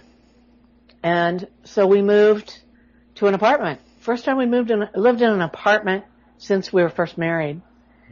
And it was a little bit crushing to the ego, you know. But I tried to look at the positive side, and I was like, well, it's a new start, it's a new stepping stone, and, you know, we'll meet people, and there's a pool there, and, you know, it'll work out. Yeah. And right before, when we were still in the house there, is when I discovered Ancient Aliens, David Wilcock, and Drake. And I I wasn't real interested in David Wilcock at first, but he kind of kept growing on me or something. And so while I was looking him up, I ran across this guy. I can't honestly remember how I found Drake. I've tried and tried, but I just don't remember. But it was when he was with Freedom Reigns, and I tuned in to 2 of his shows. And after the second show, that's when Wilcock did the interview with Drake. So that's how close that was. It was amazing. So I was all in. I'm like, oh, this is interesting. I kind of like this Drake guy. So we moved to the apartment, and I did some coaching. I finished my book, and I got a few clients, and things were going along okay. And then it was 2011, Christmas Day. It was 8:30 at night, and I went out on the patio, and we didn't have cell phones at that time. We were using a cordless. And I was talking to my sister on the phone, and I looked up at the sky, and I saw this grayish fog kind of moving toward me. And I thought, well, that's odd, because none of the rest of the sky was like that. It was just this certain area. And it kept moving toward me. And as it got closer, it began to take a shape. And as it got to a certain place, I could see it was a UFO. And I flipped out. I was like, holy shit. I told Sis, I have to go. I have to call my dad. I have to call Dad. I'll call you back. I hung up the phone from her. By this time, it's in front of me. It's quiet. It's got those little electric candles that people use at Christmas time? It looked like one of those in all the windows around it. But other than that, it traveled almost like a balloon, but it wasn't. Yeah. And it came across the parking lot, and I yelled at Jeff, and I go, get out here now. He came out, and I looked at his face as he looked at it, and his jaw dropped. And he had never been a big believer in UFOs. After he saw that totally changed. Yeah. It flew over. We watched it. Jeff chased it around the parking lot and back behind the apartments. And he came back in, and I said, what happened? And he said, it went back to a fog like you said how it started. I go, really?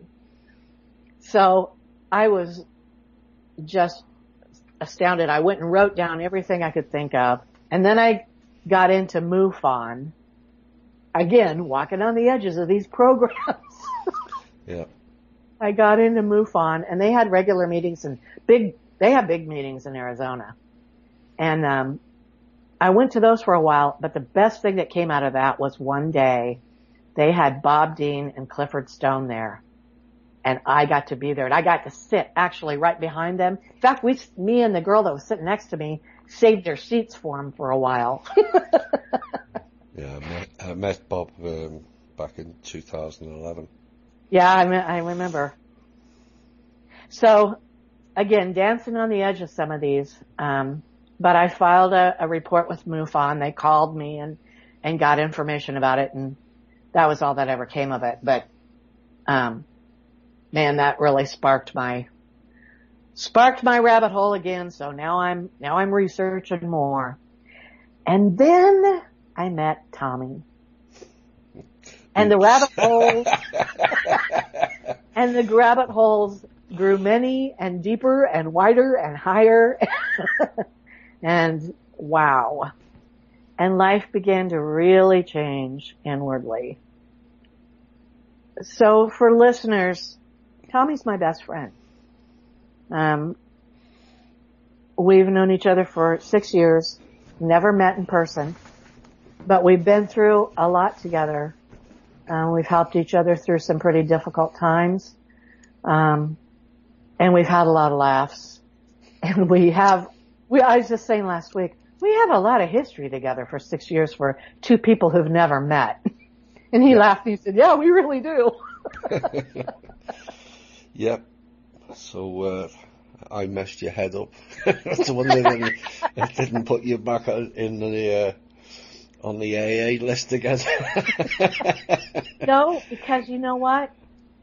Like I told you, some of the stuff that you come out with, it's like I already knew it. Yep. I didn't know it, but I felt like I did. It wasn't a shocker. It wasn't a surprise. It was like, yeah, that totally makes sense, you know?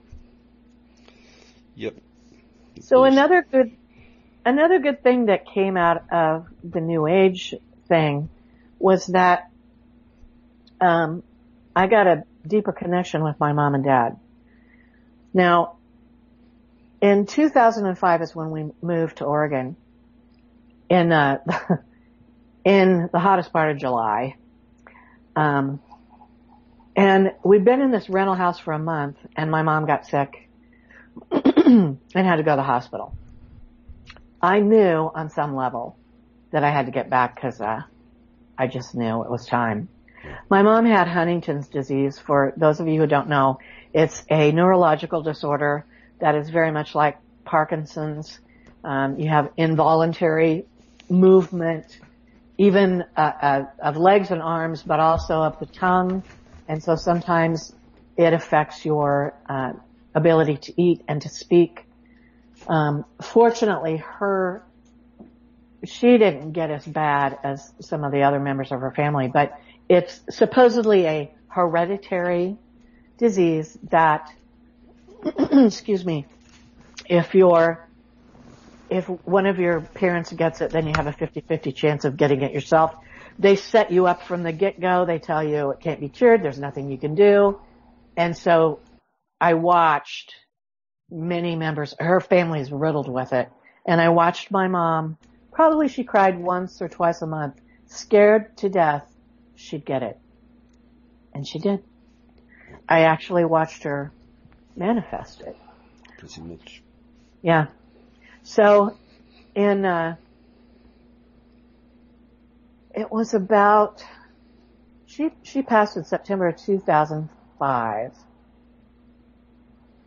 And it was about 6 months later, and I was in the coaching classes I was taking, and we were doing a meditation, and me and another partner were working together.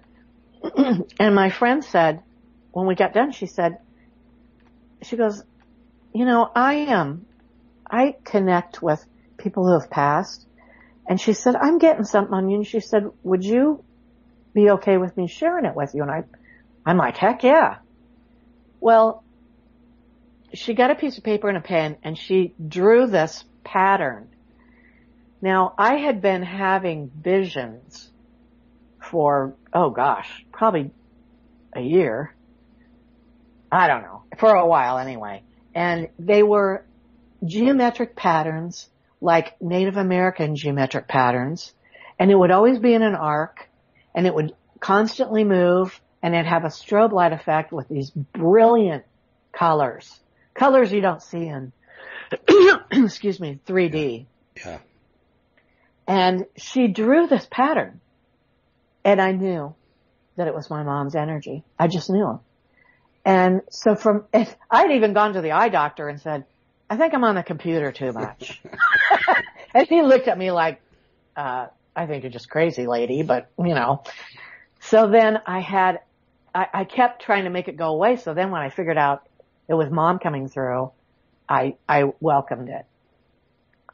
And Tommy was suggesting at the time, now be careful with this stuff, you know, because you need to know who you're meeting with, you know, so to speak.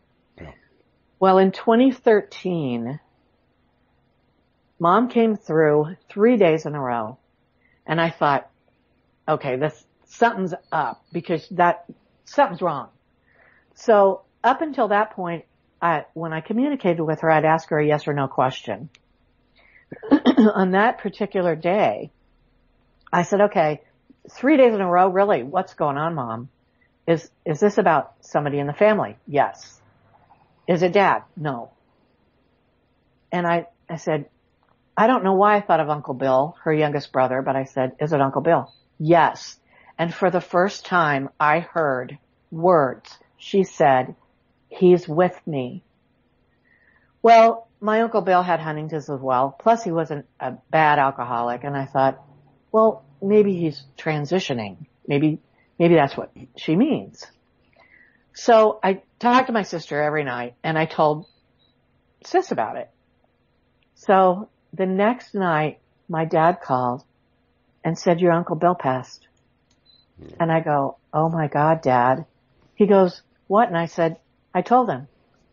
Cause he knew that I'd talked to Mom, but when I told him that, he couldn't believe it. He goes, can I call your sister and tell her? And I go, sure. So he called my sister and within 10 minutes she called me back. She goes, oh my God. And I'm like, I know. I had no way of knowing that. I mean, it was a good guess that he probably, but I had no way of knowing because I wasn't in touch with him. So I had that experience in connection with my warrioress mother, who I know has been helping our freedom. Good. Yes. So we still have one dog left and we're living in the apartment, and every year the rent goes up and every year our financial state stays the same. So within 6 years, our rent went up $250 a month. And my husband was getting really stressed out financially. I mean, we weren't poor, but we were going to have to move because we couldn't afford to live there anymore. We're getting priced out. And I could not find a job to save my ass. So we had options. I mean, our girls were in Oregon, but it's really expensive to live there. Jobs are even harder to find there than in Arizona.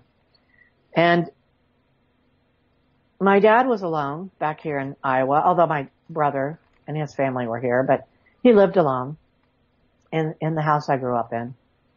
And he needed some help, and he was trying to give us each of us kids some money. And my sister said, come back home. She'd moved back here too, and she said, come home. So I talked to Jeff about it. He didn't want to move back to Iowa. He hates the winters. He felt like it was a step backwards, and I get that.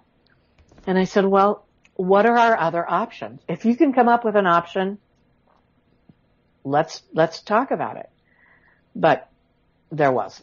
It was the best option. So we moved again. Left Arizona. So this will lead you nicely into your next music piece, Into the Great Unknown. Yes. And back to the full circle again. We're going to have a music break, and then we're going to come back with the final part of Holly's show tonight, and I hope you enjoy this.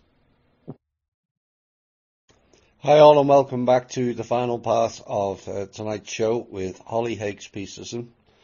And having trekked across America, a range of different jobs, a range of different houses, and a range of different circumstances, Holly decides to pull a full circle and head back to Iowa again.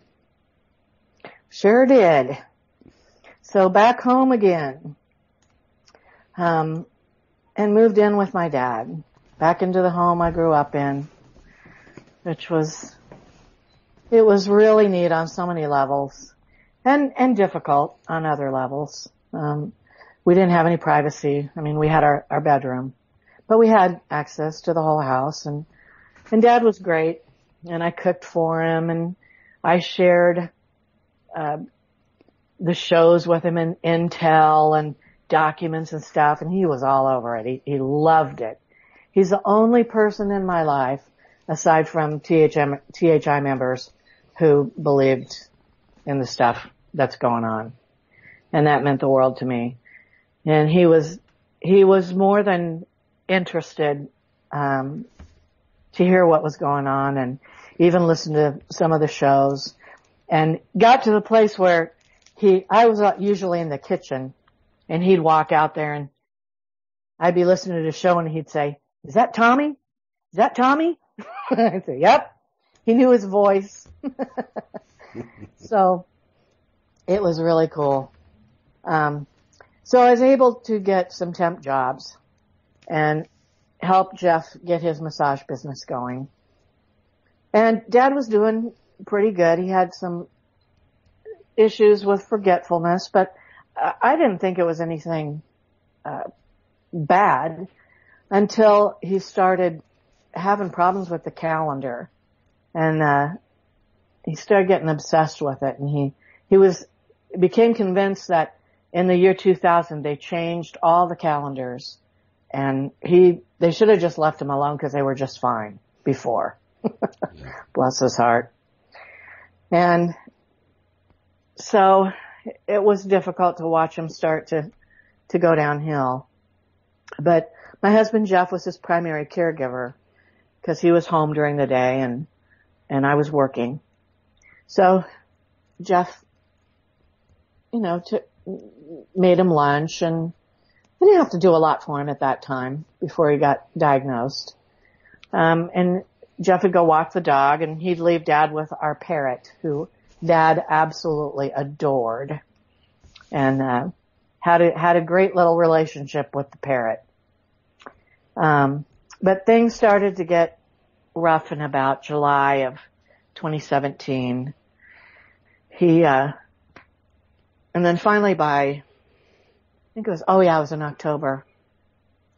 He decided one morning, I got up, was getting ready to go to work at 6:30, and I made him breakfast every morning.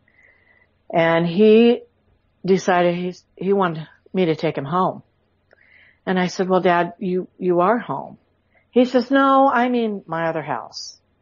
Well, by this time he was convinced that he had a house, the one he was in, and he had one in Nebraska, and he had one in Minnesota, and several houses, and they were all the same.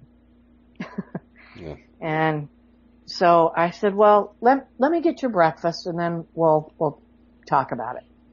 So I was out in the kitchen getting his breakfast, and I could hear him in there. And I was getting worried because I was told that once they start to wander, so if I didn't say, he got diagnosed in February of that year with Alzheimer's, 2017. So I heard him make a noise, and the next thing I know, he's got his shoes on, his jacket, and he's out the door, and I thought, oh crap. So I chased him down the sidewalk, and I said, "Are you going to make me run after you with my bare feet and no jacket?" And they're off in their world, and he was mad. He was going home. So he crossed the street and walked on the sidewalk, and I caught up to him. And I stopped him, and I said, "Dad," I said, "remember when we made a deal a while back?" And he says, "What?" And I said, "Remember when I said if you get mad that I'll ask you if you need a hug? And if you need a hug, then I'll give you a hug." And he said, "Yeah." And I said, "Well, you need a hug?" And he said, "Yeah." So he gave me a hug, and I talked him into coming back home, and he walked in the house and he sat down and he says, "Well, I'm still going home today." And there were funny parts. Yeah. But it got really, really, really stressful because we had our dog who was 12 or 13, I think. So at one point, I'm trying to keep the old female dog from going down the stairs by herself and the old guy dog from coming up the stairs by himself. Oh my God. And his times were all turned around. He was up at night, and I was worried about what he was doing, and he was falling all the time. And so finally when that happened in October and he walked out of the house, I told my brother and sister, I said, we have to find some place for him because, so we decided that we'd tell him that Jeff and I were moving because we knew that was the only way we'd get him to go anywhere. And he said, "Oh shit." He still knew on a degree, but So he wasn't happy, as they never are when you have to move them, and we had to jockey him around a little bit because the first place we got him in was horrible. But we finally got him into a good place right in our town, and we could go see him, and he only lingered until the following, March. So he didn't have to suffer for a long time, but it did get mighty scary and very, very stressful. And thank you, Tommy, for being there for me through that, because that was, hoo boy, that was a rough one. But while he was still, before he started getting real forgetful, he loved his ice cream, and he'd eat ice cream probably 3 times a day. And he'd come out, and one day he came out in the kitchen, he says, "I bet you know what I'm here for." And we laughed, and he was always making jokes about what we're going to do with this dead carcass when he dies, and silly things like that. And so he came out this one day to get ice cream, and I said, "Dad," I said, "one of these days after you're gone," I said, "if my freezer door's open, I'm going to know it was you looking for ice cream."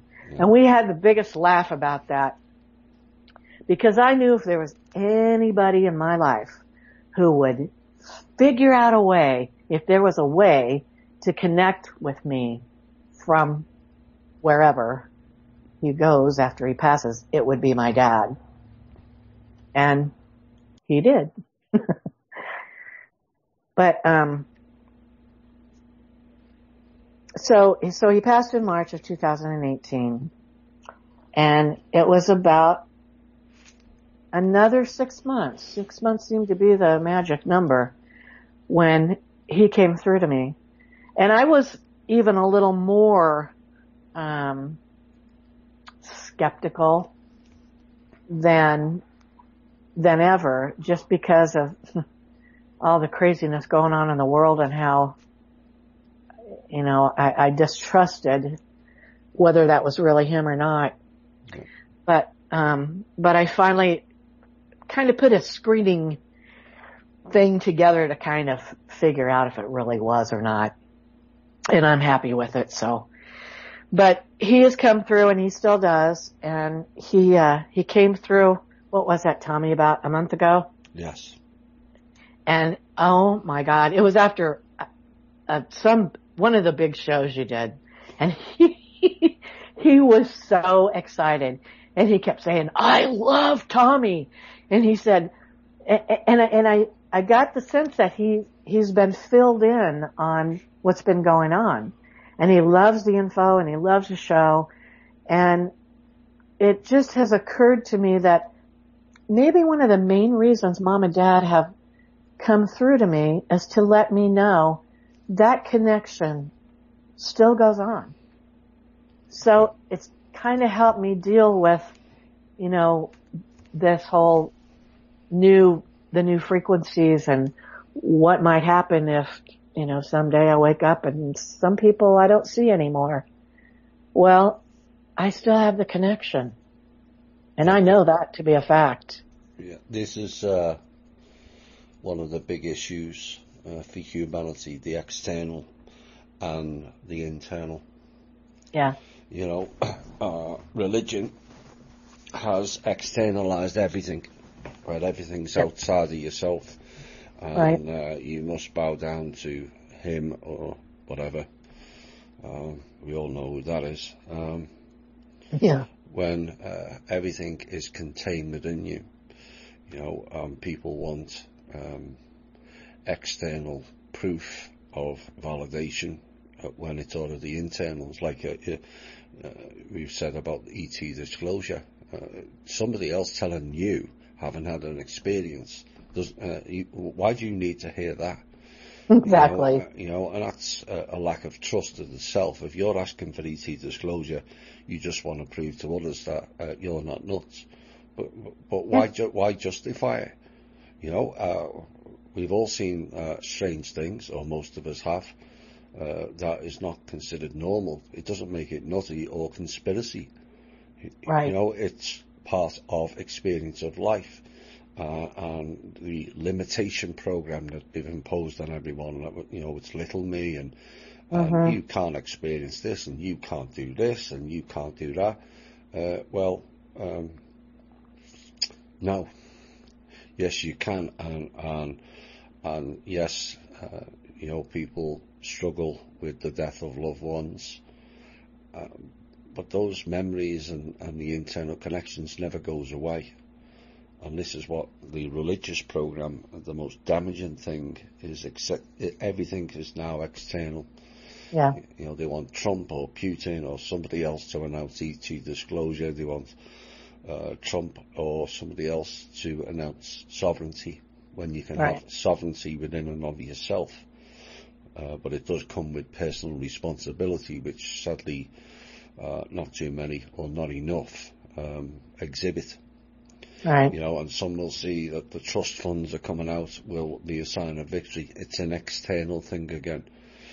Now, what the trust has really done is cut off them siphoning us. And when people understand life force energy is the most precious thing on this planet, bar none. In fact, it's also more precious than many other planets, our own life force energy. And the idea of it, when you get to that understanding of trading that life force energy for a piece of paper with a number on, will seem absurd. Yeah. And this is what people really have to get back to and understand. Get in tune with the self. It's not about being selfish. You have to look in the mirror.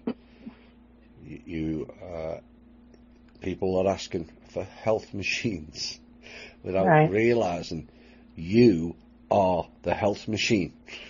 Yeah, exactly. I fought against it in school when they were trying to force me into using a calculator in a maths lesson.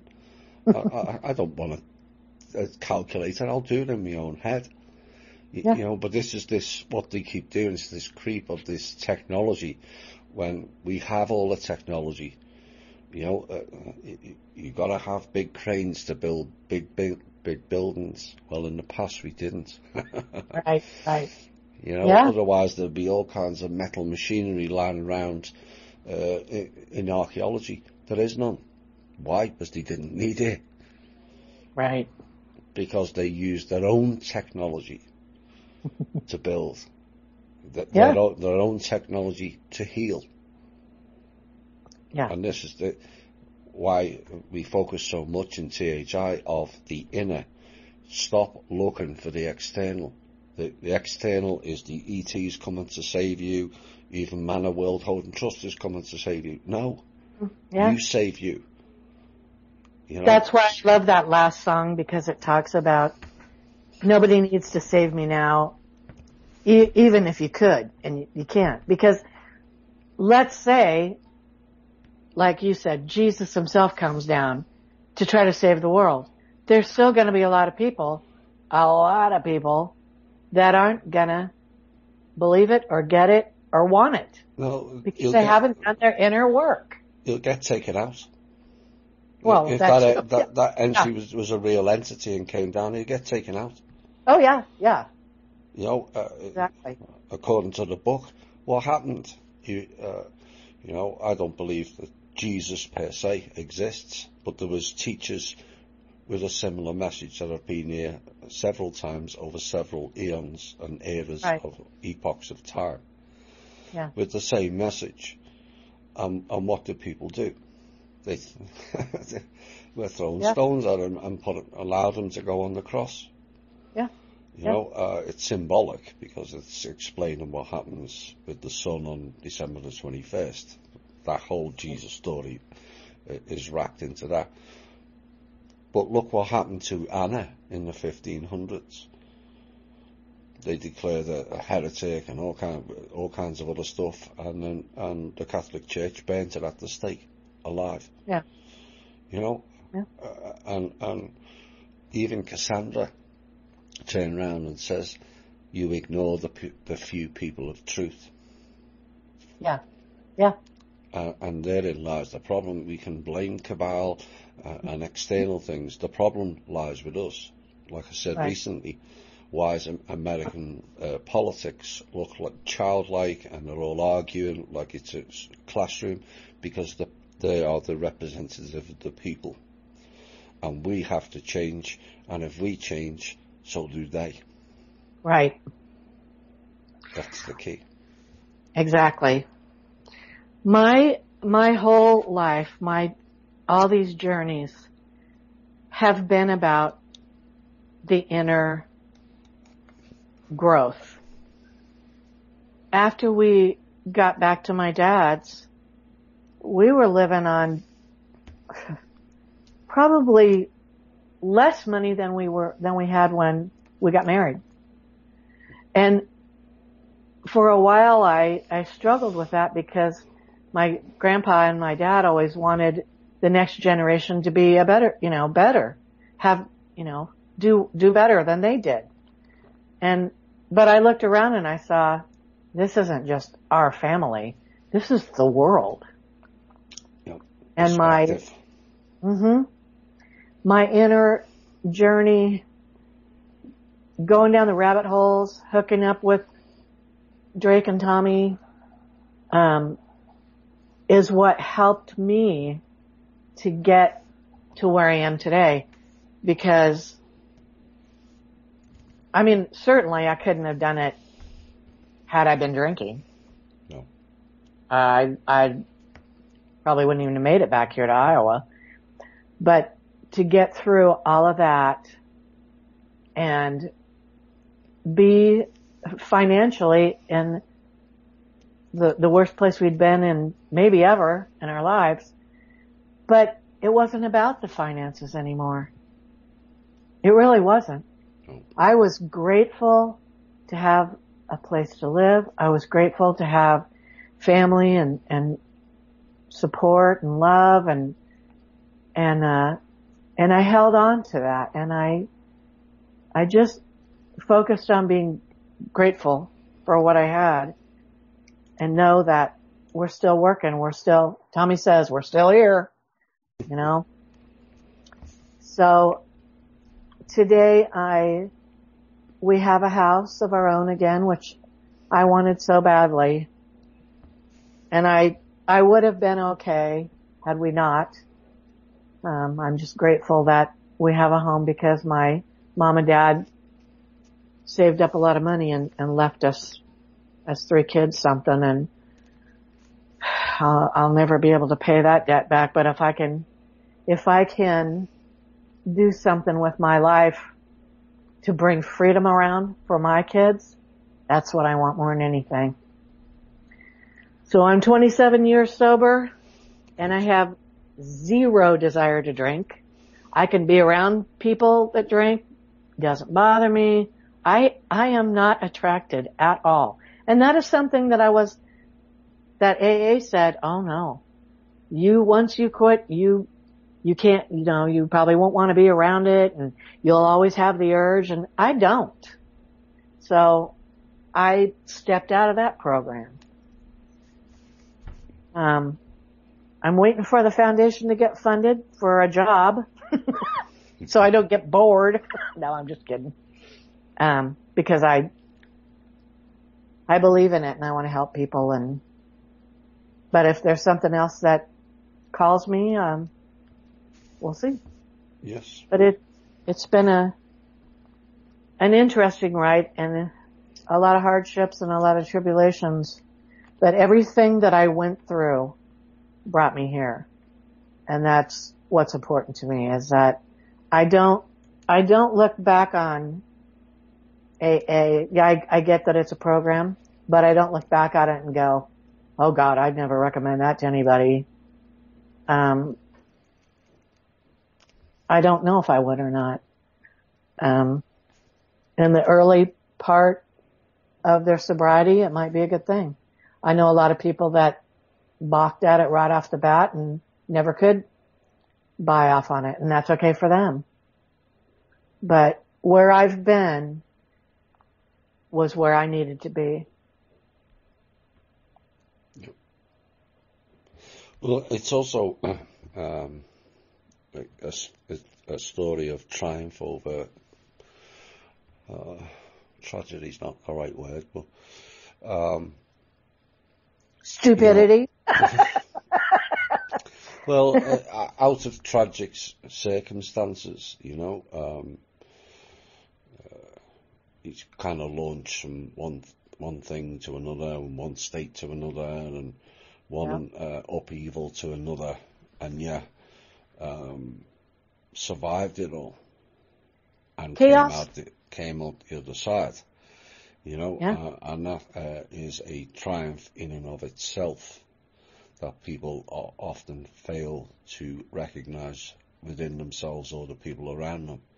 Yeah. You know, it people go through all kinds of traumas in life, and you will know better than most. It's how you react to it, is it not?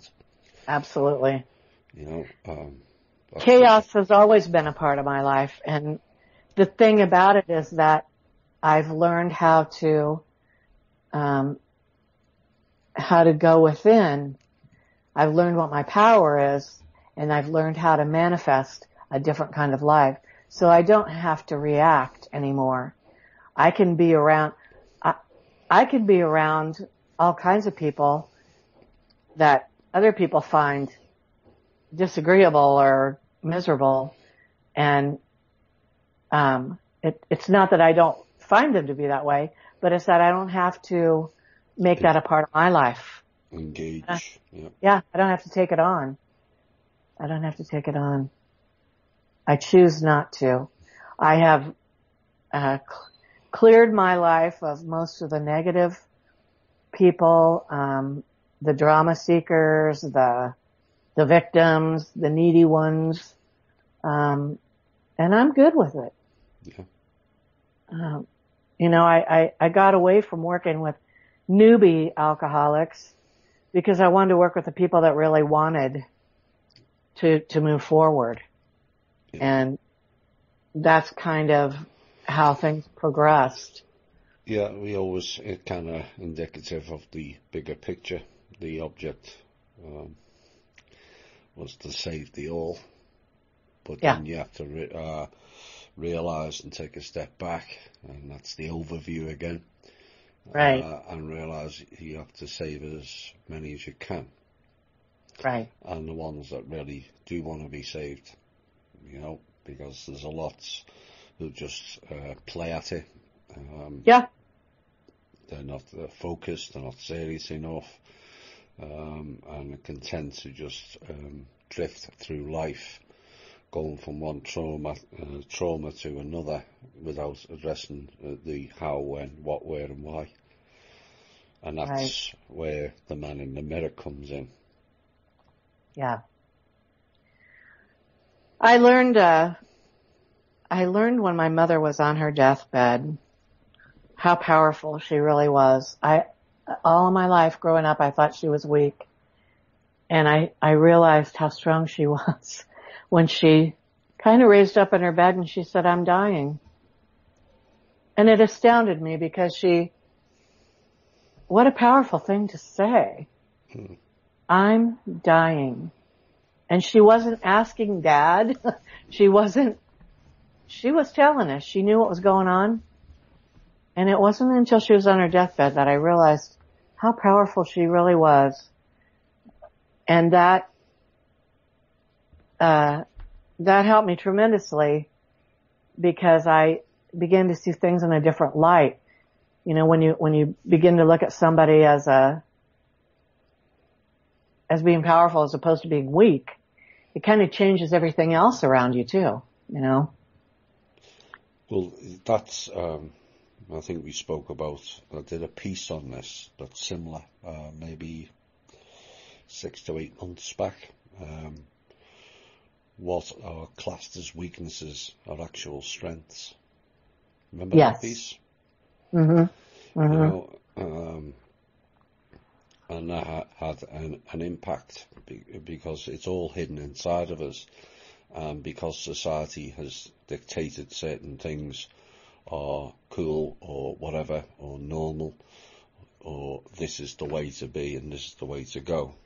And people are not that way, or don't have that wealth, or don't have this, or don't have that, that they are not good enough.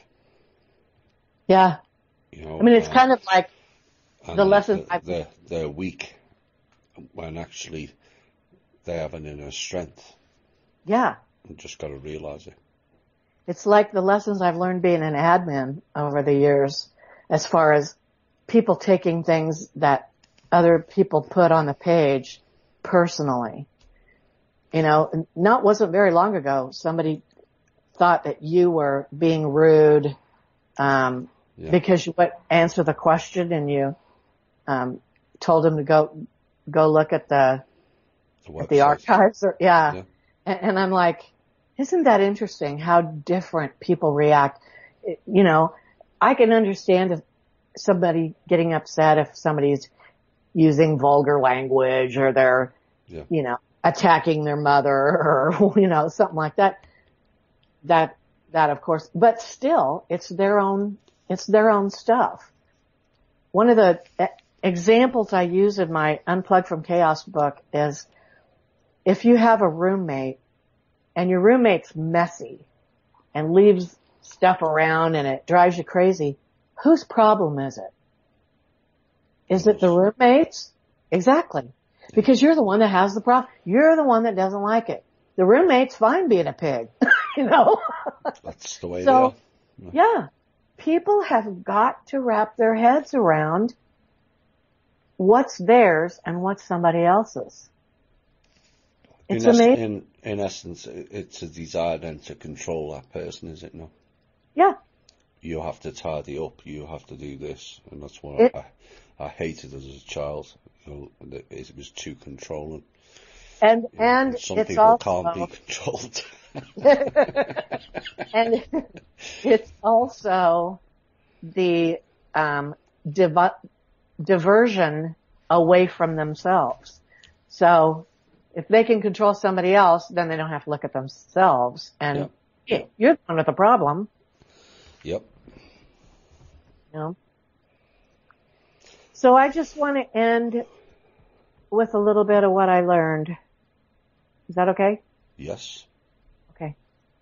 So I've learned that fear is false evidence appearing real. That's what fear is for me. As Tommy said, fear's in the future. Oh. If I look at the facts, I rarely find facts to back up the fear. Rarely. I've learned that sometimes it's important to step away from familiarity and what seems like comfort to stand in my own truth. I've learned that I can be a leader without giving myself away or becoming someone else. I've learned that it's okay to be different, to think differently, and to believe differently in spite of what others may think. I've learned to share with a lot more discernment and discretion. Thank you for making me an admin. I have learned that the best way forward, and this is huge, is to be the change. I know it sounds simplistic, but it is so true. Be the way shower. That's kind of where I'm at right now, is I'm ready to step on and be the way shower. I'm done with trying to help other people step into it. The best way I can do it from here on out is be it and show you. This is how I do it. I've learned to try to keep my ego in balance. And I've learned that the connection with people and life transcends this 3D experience, which is a huge comfort and a big help. My dad taught me to think for myself. My mom taught me to love unconditionally without being a martyr.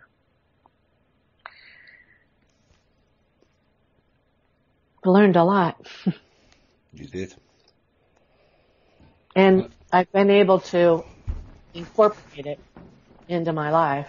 I'm not perfect by any means, but I've been able to take a lot of those lessons and apply them, and it works. Most of the songs that I chose were about the inner work, or the inner self, if you will. Yeah. Which is the real you. Yeah, and I'm glad that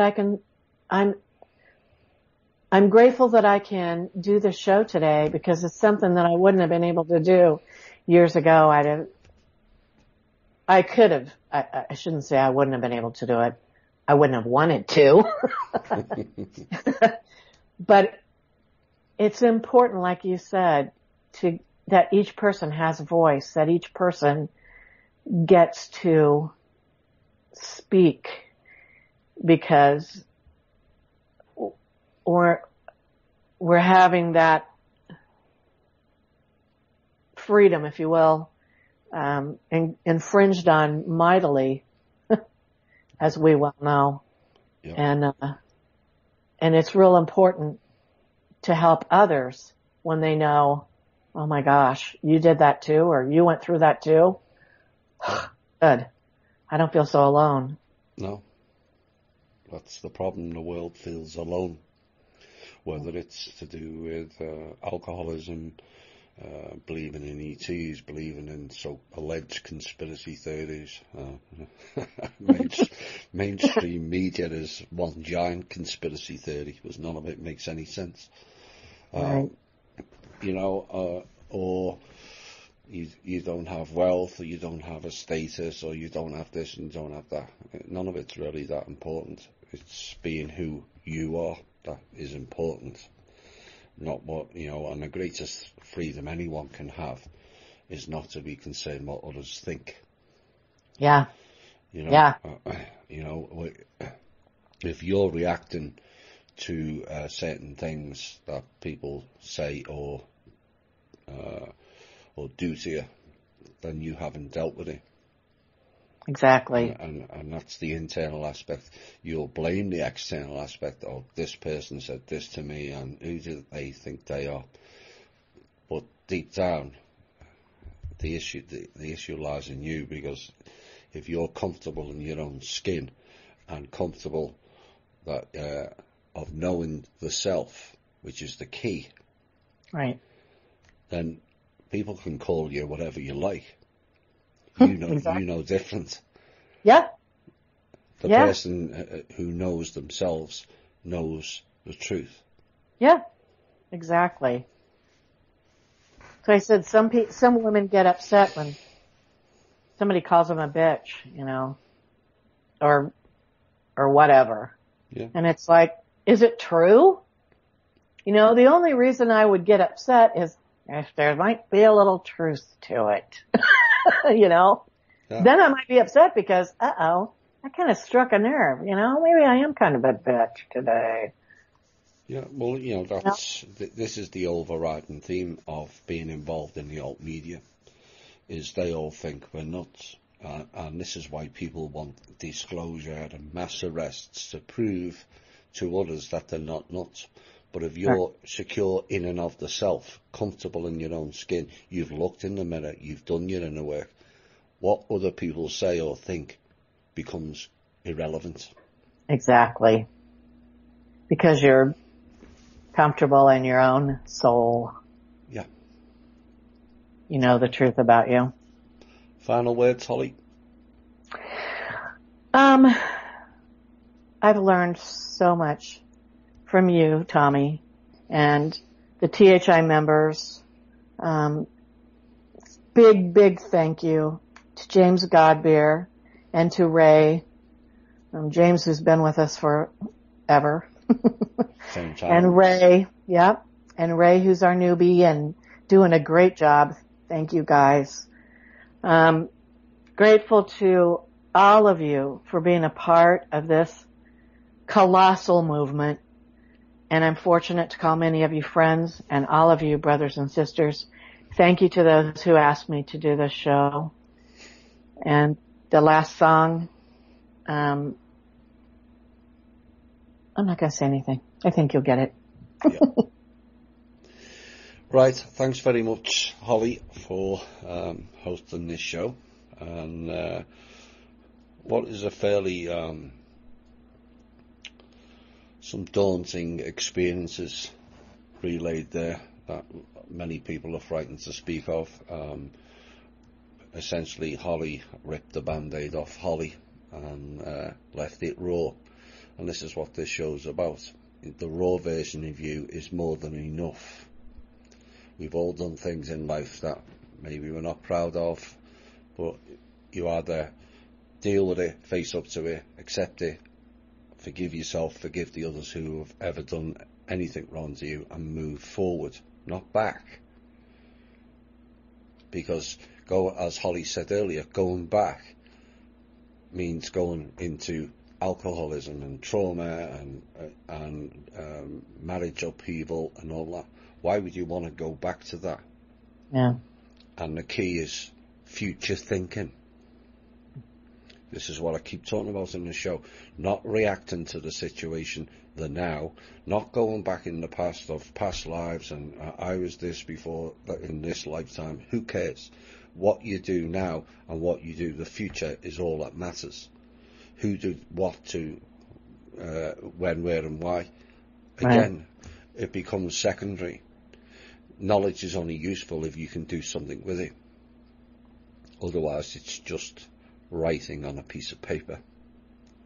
It's what you do with it. And Holly said it near the end. It's not about waiting for ETs or trusts or anything else for change. It's you being the change. You change you. That's all you're responsible for. You're not responsible for anybody else. You're responsible for you changing you. Holly's done that. And it's up to all of you to take this message on board. And Michelle's last week also was very powerful. And you be the change. You look at your lifestyle, if you're not happy with what upsets you, and change it. This final song is called Going Home, which may be significant. I hope you've enjoyed another evening with Thomas. I'll be back on Thursday. I may be back sooner. Things are ongoing. Have cash this week, is what I'll say, repeat again. And don't be surprised if Facebook goes down altogether. Ooh. That's why we set up MeWe. There is lots going on. It is getting rather heated. Threats are elevating, but counteractions are more than compensating that, so we say. But we may see some major upheaval in markets and banks this week. So, with that, I'll be back on Thursday. I'm also, as it stands, I may be doing 3 shows in one day next Sunday. An evening with Thomas. I don't know who the next guest is. We've had some interesting people wanting to come on and do this, an evening with Thomas. And we'll see how that unfolds. I've been asked to go on the James Gilliland. I don't know whether it's with a show with James Gilliland or the platform. One night next weekend at 10 p.m. Saturday or 10 p.m. Sunday, something like that. I think it's midnight till 3 o'clock Eastern Standard Time. So maybe people listen to the archives. And also we'll be on a show with Randy and Alan on Circle of White Light next Sunday. So look forward to that. Thanks again to Holly. This is Going Home. Bye for now.